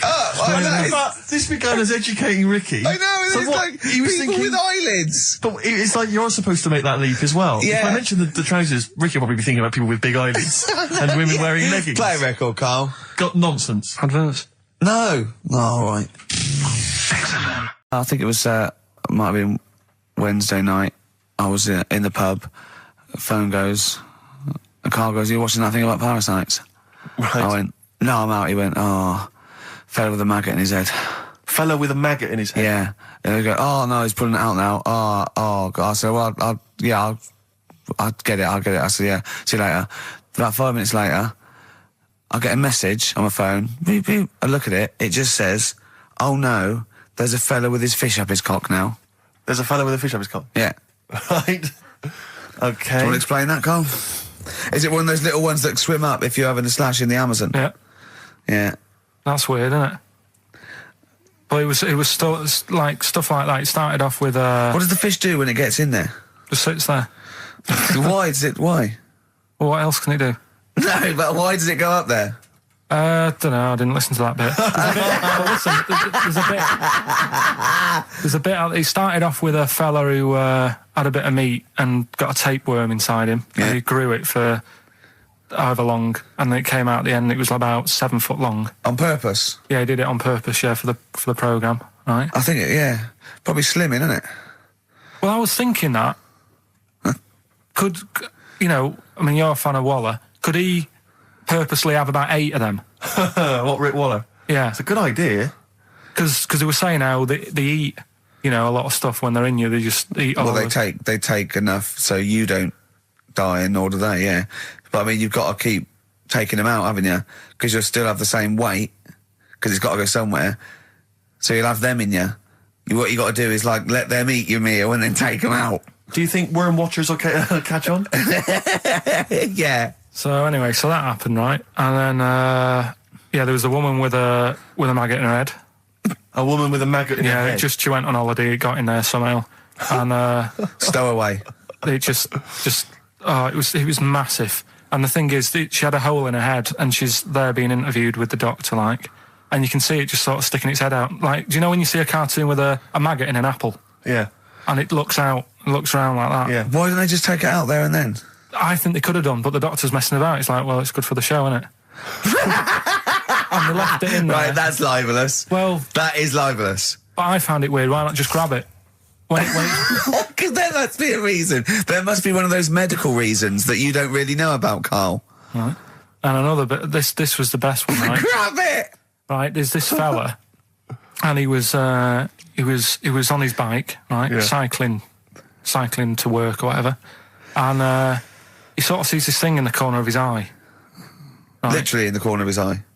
Or you mean he just said he saw in his peripheral vision? Okay, yeah. Thought, what's that? Yeah. So he thought, oh, doesn't matter, whatever, and he stops off at a cafe, right, get a little scone, a tea or whatever, and he goes in there and he's sat down, and the waiter comes over, he says, yeah, what do you want? He said, I'll have a scone and a tea. He goes, all right then. So he goes to get it, comes back. As he puts the tea and the scone down, his face is like, what is that? Right? Like a look of frightenedness on his face. Right? Drops the tea and legs it. So the fella's going, what? So he legs it after the bloke and goes, what? And he says, oh, something came out of your nose. That was massive. Sorry, something came out of the guy. This is all true because people would have watched it, so don't start saying it didn't but hang on, happen. I just need to clarify. The guy on the bike... I don't believe he ran away. I don't believe he legged it. I don't believe he had a look of frightenedness on his face, and I don't believe he said something massive came out your nose. And I don't even believe he had a cup of tea and a scone. These are the things that I think are embellished. But who had something coming out of his nose? Was it the guy serving the scone? The one who was on the bike who ordered the scone. Yeah, but what was it? Came out of his nose. What was it? Came out of his nose. Right. So he goes home and he thinks, I've got to sort this out because it's not good and that. So he sat. But what? No, it was out of his nose. So you mean it poked out of his nose? It didn't come out. It just said hello and then it... It was like the maggot in the head. Yeah, he just popped his head out, had a look around and went back in. Why did the bloke drop the tea and run? Well, it's weird, isn't it? All right, so he goes home. He goes home and he goes, oh, God, you know. So he sits in front of the mirror and he's sat there waiting. This thing comes out. Again, sort of looks round, goes back in again. So he goes, oh. No scones. Right? No, so he goes, I've got to sort this out. He goes to the doctors, says to the doctor, I've got something up my nose. It just keeps coming out and having a look round, going back in. Didn't say that. The doctor's like, oh, I haven't heard of that before. Right? Didn't say that. So sat there. He does it again. The doctor looks, frightened again. Runs away? Yeah. He's got a look of frightenedness on his face. He had a look of medical frightenedness. He dropped his stethoscope and legged it. No, he said, I know what it was. So what? So you got a leech up your nose. He had a leech about that long. What's radio? Well, how long's that? 4 inches. 4 inches coming out of his nose. Next time it stuck its head out, he grabbed it, pulled it out. That's horrible, though, isn't it? Isn't it? The ancient Babylonians had What? Can I just stop you there?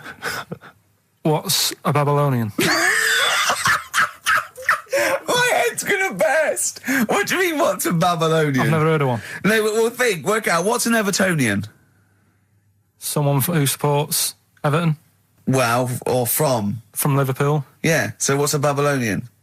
He's from Baba.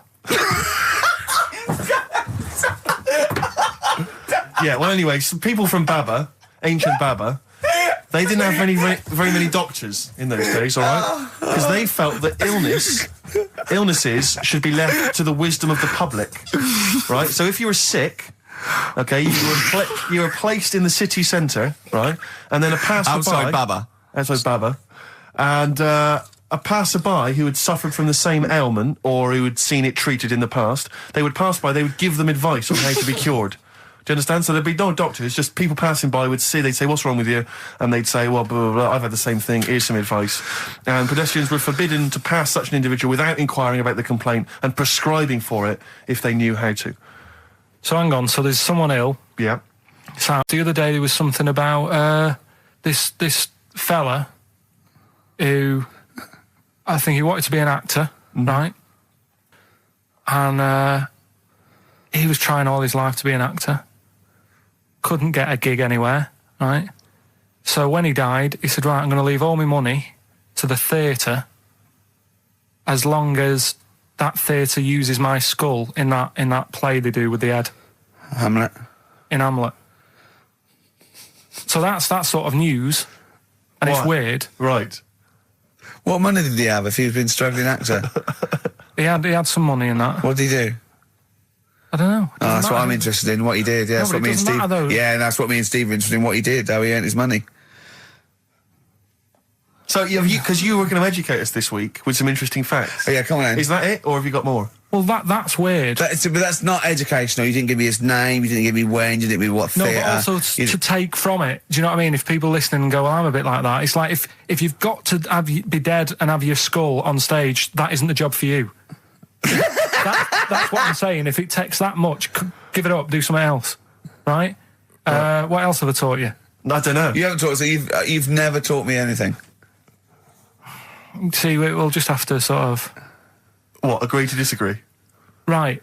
Can I just give you a little fact here? Someone's emailed in for you, Carl. They've sent an interesting fact for you. I think you're going to be interested in this. Don't read it on the email. Let me read it for you. I think you'll be excited.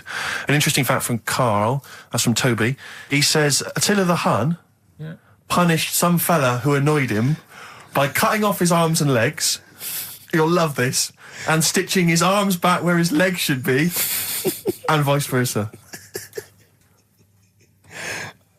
Look at his face. Look at the little smile that's just cracked on his lips. That is the kind of fact you've been waiting for all day, isn't it?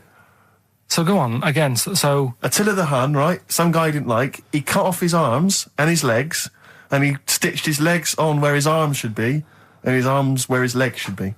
Look at him looking at his body, trying to picture it. Yeah. I'll let it sink in for a little while, then I'll ruin it for him. Carl, what are you thinking? I'm just picturing it. Right, he would have died. It would have been tokenistic. There's no way that person could have lived through it. So it was just for Attila the Hun's fun. He probably put him on a stick outside his gate or something. There's no way in those days that he could have gone through complete limb amputation and... So would he have wore a jumper for pants? Well, obviously that baby who had the kid who had a baby. What was going on there, Carl? That was weird. Did you see that? Yeah, that was going to be your favourite programme, wasn't it? Yeah, it wasn't that good in the end. Why? You told us about this story ages ago, didn't you? Ages ago. I told you about a year ago about a baby that had a baby. Yeah, it's a bit different, the baby that had a baby, isn't it? Whereas a Siamese twin with a breach actually just, developed inside him for, it wasn't even developing. It was a twin stillborn that just was inside, enveloped in the other one's body. So it's a little bit different to a baby, what had a baby, isn't it? Yeah. Actually disappointed he was. Do you know what he said to me? He went, well, I thought it was going to come out. And go, oh, bloody hell, I'm 7. What a waste of my life. Like he'd been in there going, oh, hello? Hello? 7? Idiot. Yeah. Yeah, a bit disappointing. But there was a programme on after that, right?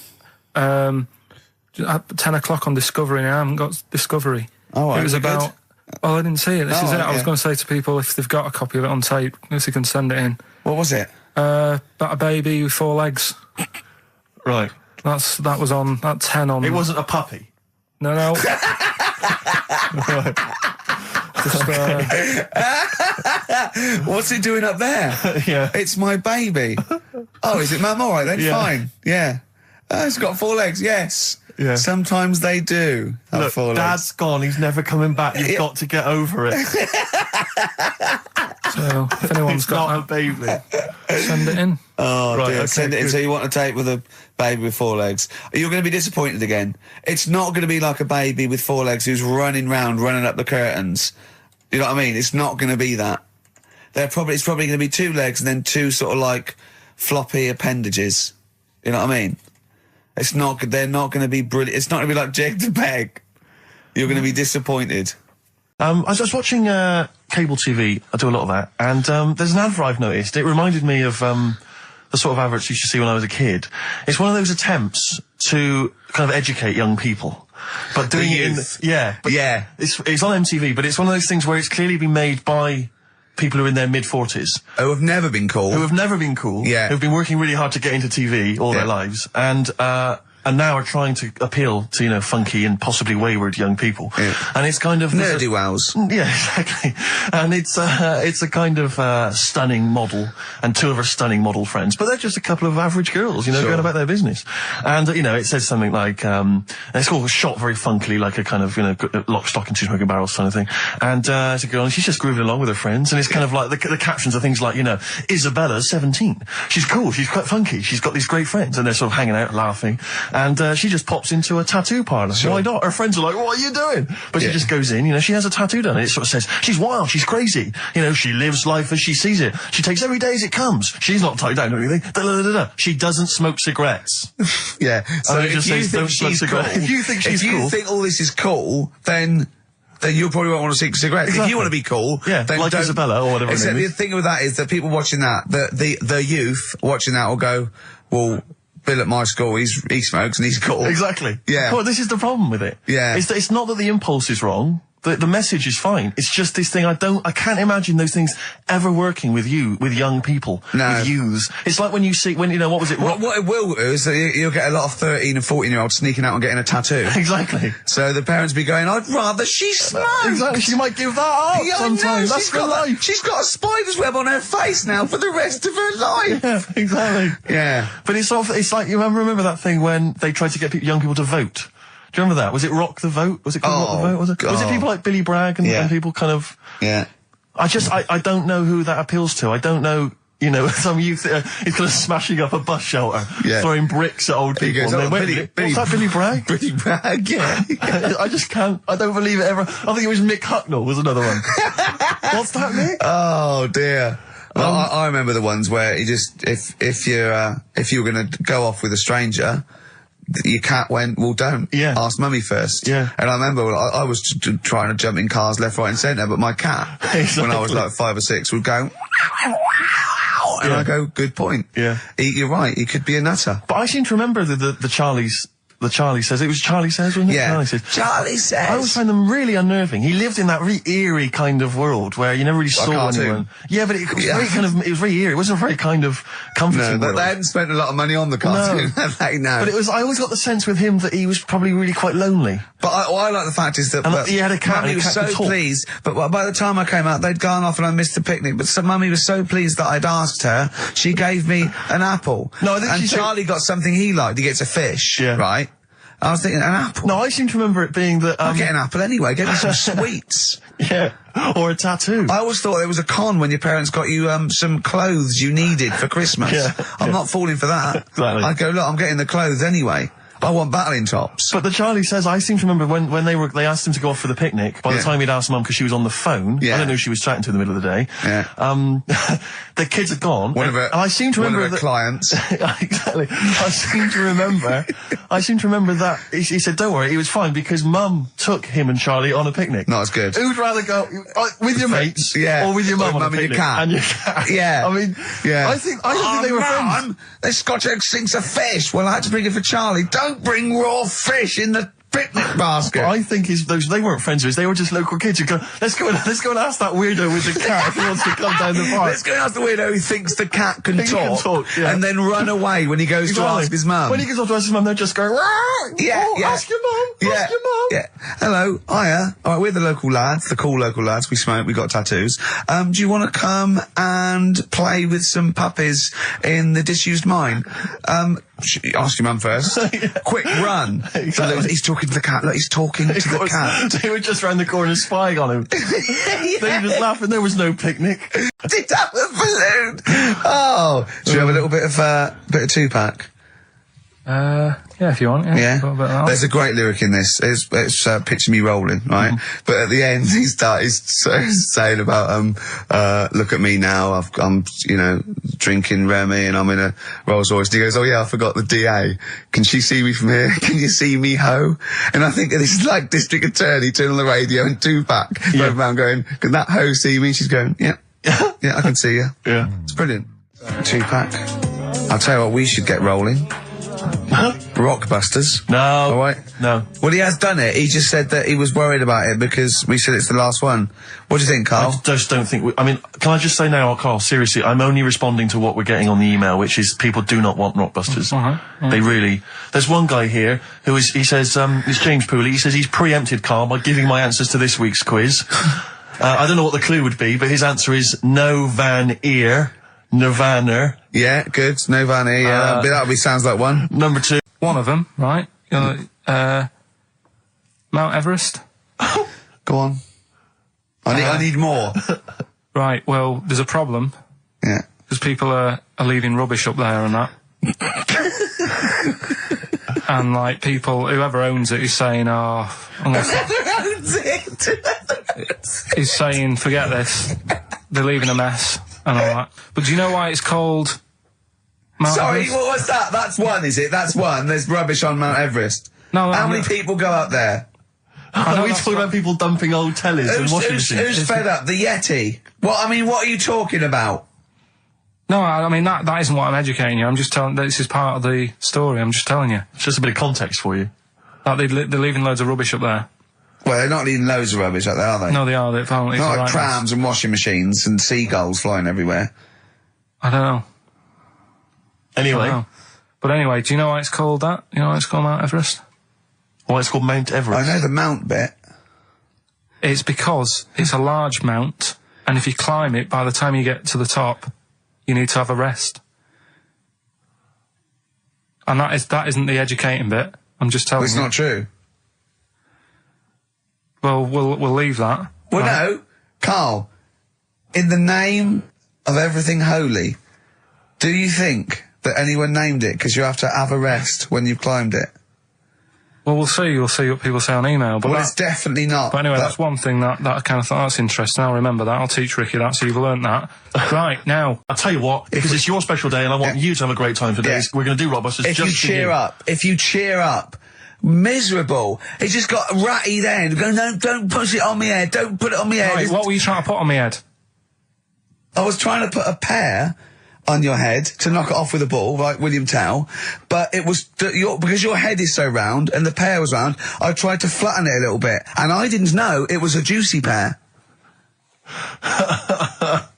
So I thought it'd be like just to crush it a little bit, and then he went mental because he had juice running down his face. Oh. Why is it my fault? The pear's a faulty pear. Exactly. Get proper fruit in here. It worked with the apple. That was fine. And then he gets ratty with me. Okay, let's not waste any time with Rockbusters. Can we really let's whip through it? Just whip through it. Just do the clues quickly. Quick, go Rockbusters. Right, go. Right, the first clue. Yeah, hurry up, faster. All the police cars are on fire. All the police cars are on fire. What's the initials? BS. BS. All the police cars are on fire. Good. What's the next one? The director of 28 Days Later is shouting about sleeping outside. Yeah. Okay. What's the initials for that? DB. Right. Okay. Okay. Yeah. Right. Go on then. He wants to be a sailor. Why is that? Yeah. Well, what's the initials there? B. Brilliant. Okay. Give them again quickly because I didn't quite catch the second one. So, but go from the top. All the police cars are on fire. Yeah. That's BS. BS. Yeah. The director of 28 Days Later is shouting about sleeping outside. Yeah. Okay. DB. Yeah. Right. He wants to be a sailor. Why is that? Yeah. B. B. Okay then. Brilliant. Okay. Now, Carl, you going to cheer up now?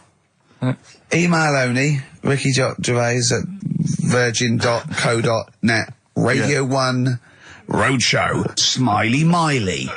Smiley Miley's mileage game. If anyone remembers that, I mean, here's a man, right, whose job, Smiley Miley was not a DJ, lest we forget. Smiley Miley was the guy that organised the vans that carried the equipment to and from the road shows. Because he was such a crazy personality. Because he smiled a little bit. Exactly. He got recognition, Carl. Longevity, lots of money, and lives where he wants to live. The town that he wants to live in. Why don't you just enjoy the town that you've chosen to live in, because it's so good? London. What towns have you been to? Have you travelled at all? I've been about a bit, yeah. Right, okay, then what towns did you like? Okay, forget Manchester. That's safe. You like Manchester. Right, I'll do the big three. Shouting. London, New York, Paris. Okay, you don't like London, even though you live here. Got flats here. Good, excellent. That makes sense. Have you been to New York? Yeah. What do you think? It's an amazing city, isn't it? Like it. It's just noisy, it's smelly. Right, it's the city that never sleeps. Well, I'm not surprised with all the racket and that. Paris. The city of love, the most romantic city in the world. Not really. I remember seeing an old woman in McDonald's in there, and it put me off. That's where that thing happened, where the old woman was. What did it say? Tell us. We talked about it before, the old woman in McDonald's. Yeah, what happened? She was sat in the corner there with her legs open, no knickers on, alright? Oh, God! That's Paris. Did that put you off your cheeseburger? Next city, where next? Have you been to, I don't know, the most beautiful city, Venice? Yeah, I've been there, yeah. It's good? No. Why? Because they sell it to you as if it is a romantic city. Where did you see it sold? No, I saw it on, when I was growing up, right? Remember 3-2-1 with Ted Rogers? Yeah, of course. Right, it used to be one of the star prizes on there. Right. And they'd say, let's show you the video, let's see what you're going to, let's see where you're going to be loving it for a couple of weeks. And they'd show you this scene of like the gondolas and all the city lit up at night. Like a man and woman sat on a boat loving it and stuff. Yeah. I went there, bin bags everywhere. Play a record. Yeah, it's a mess. Play a record. It's London. That flooded. is Wish You Were Here with Karl Pilkington. Alright. It's London flooded.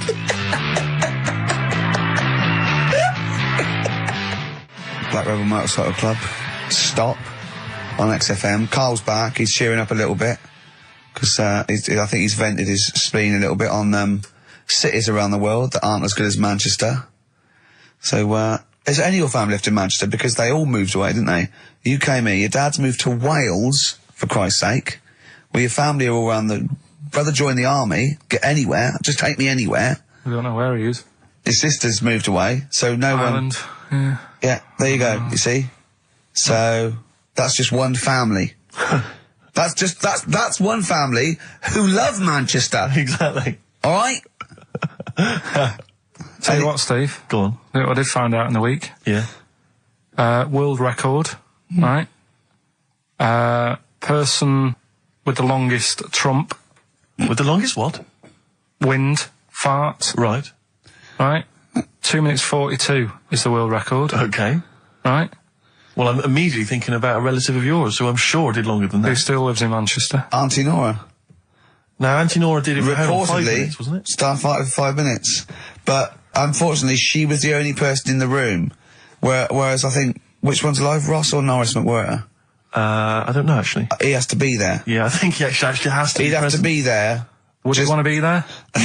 Well, he'd have sort of equipment, looking at his watch, going, finish? He goes, yeah. He goes, well, that was 4 minutes. Did she go from like a size 10 to a size 6? Did She show some old dresses. like a hovercraft. Exactly. In a big dress. Yeah, Just slightly off. Yeah.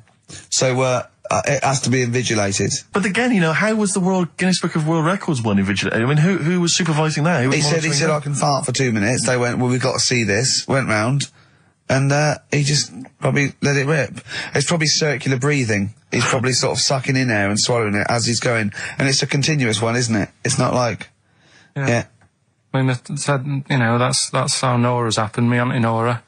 She had a little bit of wind. It went on for like 2.5 minutes. Sure. That's when she called me mum. As it was still going on. And said, there's something not right here. I'm And, leaking. She said, oh, can you send your dad round? You know, my dad. Yeah. Sent to me mum. With a cork. And, With a lighter. I think this would be the best one I ever. want to show the kids something. he said, I'll be there in a bit, get the windows open. But what it was down to, because I was talking to Is my she mum the and one dad with the about split it. tennis ball? Yeah. We're not talking about that again. I was talking to my mum and dad about it, saying, you know, why do you think it happened and that? And it's because she never chucks food away, right? And she'll sort of mash it all up. And she's got all these ice cream tubs in the fridge that are just full Cabbage of, like, water. old, mashed up food. Really? And she prepares everything. Right, she doesn't work, she's retired now, she's got nothing to do all day, but everything's got to be ready Still for calls her. in sick. Do you know what I mean? Everything's got to be done. Even though, if you're going round to her house and you're going there for tea, it's like, what time are you coming? And it's like, well, I don't know, maybe 5, maybe 6. Yeah, you're Well, no, late, I need because to you're late know, when I you need have to to meet know. us at 5 or 6. Do you know what I mean? That's what... So, sorry, when you say she mashes up food, she literally takes the remnants of a dinner, could be sort of some... Anything. And just smashes it all up into a... Yeah. And then what does she do with it? Put it in the fridge, and she's got in the fridge, it's like January, February, March, she's got all these ice cream boxes that are just full of... But she doesn't... She reheats it and eats it. Oh, then she, puts I it in thought a she was pan. just keeping it as a No, souvenir no. of each meal she'd had. No, put it in a pan, warm it up. Oh, And that's what it grotesque. is, it's just... A lot of vegetation, is it? Yeah. Why has it only happened once, or does she save it up once a year, just let it go? I don't know. Well, she is mad. Yeah, she sounds potty. She doesn't answer the phone anymore in case it's a burglar. Checking if she's in. It's like, well, answer it and then they'll know you are in and they won't come round. Yeah. Mental. Well, they can't be sure then, can they? What do you mean? Well, if there's no, well, maybe it's someone they are in, but they're hiding. Whereas if Auntie Nora goes, it's Auntie Nora, we can she'll be farting. We can sneak in when she does a loud one. Because we'll be aware of the telly. What's stopping it? It's got a valance round it. It's got caught on the cat. So have we got a recap on Rockbusters? No, just has anyone got the right answers? Has anyone got the right answers? Let me just check here. Here's one from someone who just says, he's given an answer. Answer to number 1, I. Number 2, don't. Number 3, care. Right, okay, is he close? Has anyone got 3 answers? I can't find one with 3 answers. So, again, you've done something wrong, Carl. No, no. This isn't radio, play a record. There you go, someone's got it. Give it to them. Fine, okay, give us the clues again, we'll give the answers straight away. Yeah. No fanning around. Yeah, Right. it's really pointless. Number 1, Yeah. all the police cars are on fire. BS. Yeah, what was that? I can think of something. Go on. Blazing Squad. Brilliant. Okay. The director of 28 Days Later is shouting about sleeping outside. Yeah. That's Dan Yell Bedingfield. Right? Danielle Bedingfield. Right, we'll never let him do this again. I told you I washed my hands of it. I know, but I Why just do you thought... let him? Why do you... Because he was grumpy. But this is what happens. Look what's happened. Danielle Bedingfield. That's what happened. The director of... So Danny Boyle, so Dan, right, all that for Dan, about shouting about being... Dan Yell Bedingfield, right? What's the last one? He wants to be a sailor, why is that? Yeah? Beyonce. What does that mean? Beyonce. He wants to be on the sea. Play record. You're never doing it again. You just signed your death warrant. What have we done? You're never doing Rockbusters again. And if Monkey News is back, they would ban that as well. And we're serious this time. So Joe in Catford, stuff off to you. Oh, I can't believe what we've done. He's even doing the shout out. There you won. Well done on that. What have we done, Ray? What have we done? Get off my roof. I got really excited in Really? Selfridges. Does he look like a wombat up close? No, he's really good looking. Shut up. No, seriously.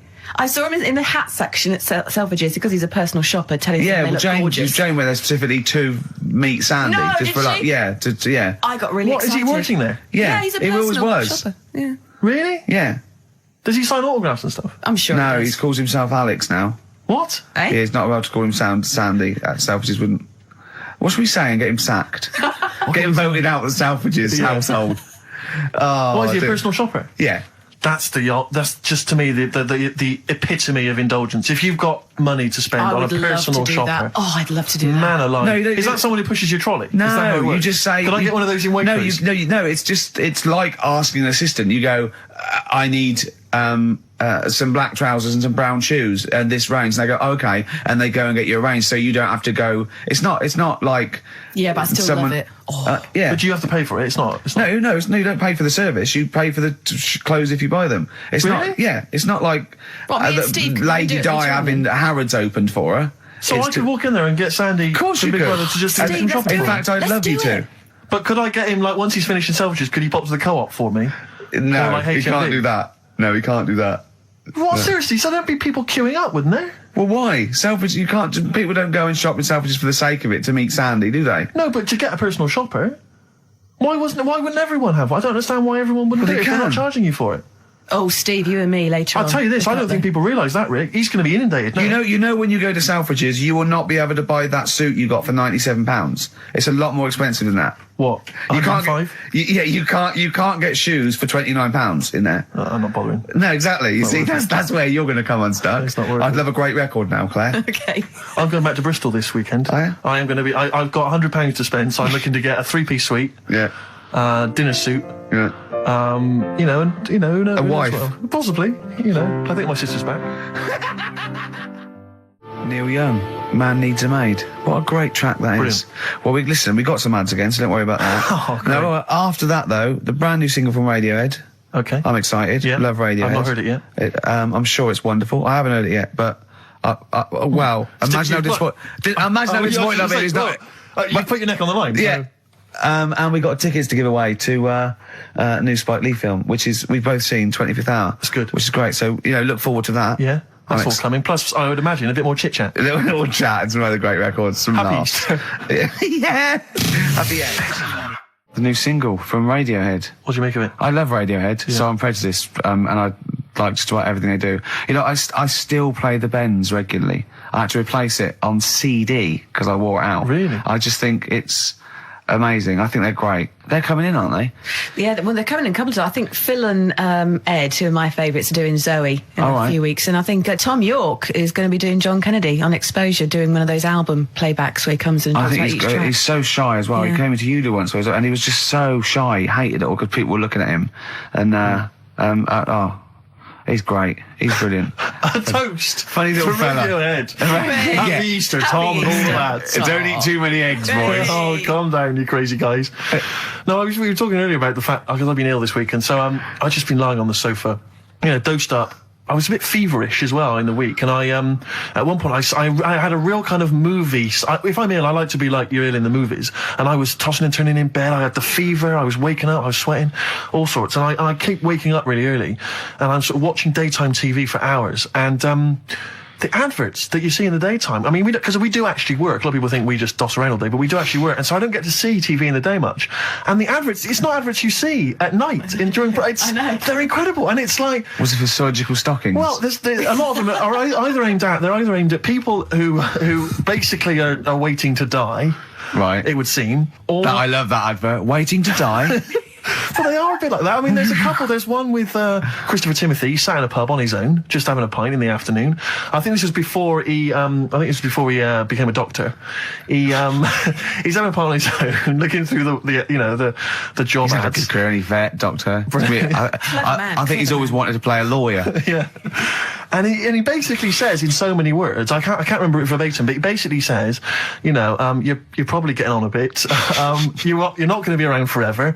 You could drop dead tomorrow. Have you made provisions for your children and your family and your wife? And I think you at home were supposed to go, oh Christ, I haven't. Oh. And I was feeling my testicles earlier. They are a bit lumpy. Yeah. Oh no.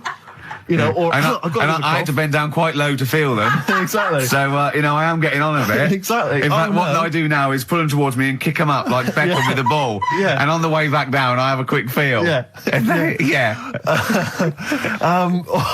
Or when the kids come to visit. Yeah. And, stop playing with Grandad's testicles. Where have you put them? Where have you put them? We've put them on the mountain. So, oh, you little devils, go on with you. Do you want a Werther's original? And that's another advert you see constantly, Werther's originals. So they've got those, and then they've got the adverts, which I always love, which are adverts for any kind of Claims Direct or any of those things. It's just invariably there's a reconstruction of an accident that might have happened, someone tripping over a paving slab. There's one which is particularly chilling of a guy who I think he's with his kid watching football, and he's thinking to himself, I bet he's thinking, I wish I could join in. And it flashes back, and there he is up a ladder on a very shiny surface with no one supporting it, frankly.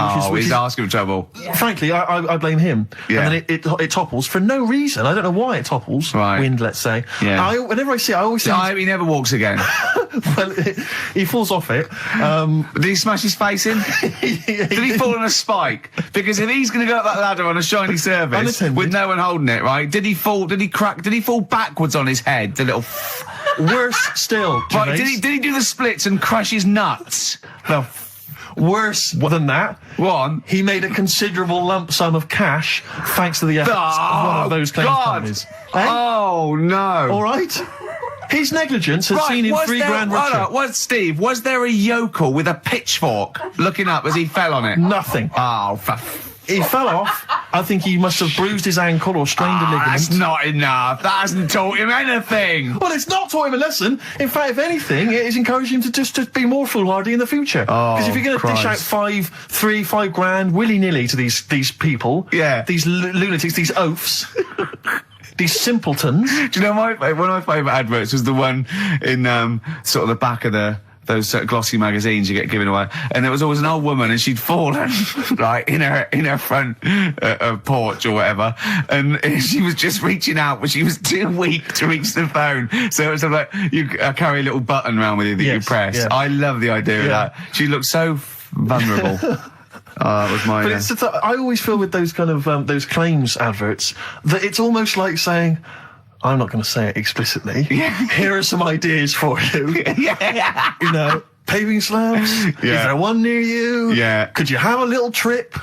Exactly, yeah. If you've got a step ladder? Yeah. I'm not saying anything, but maybe... read between the lines. The shiny floor. There is money to be made.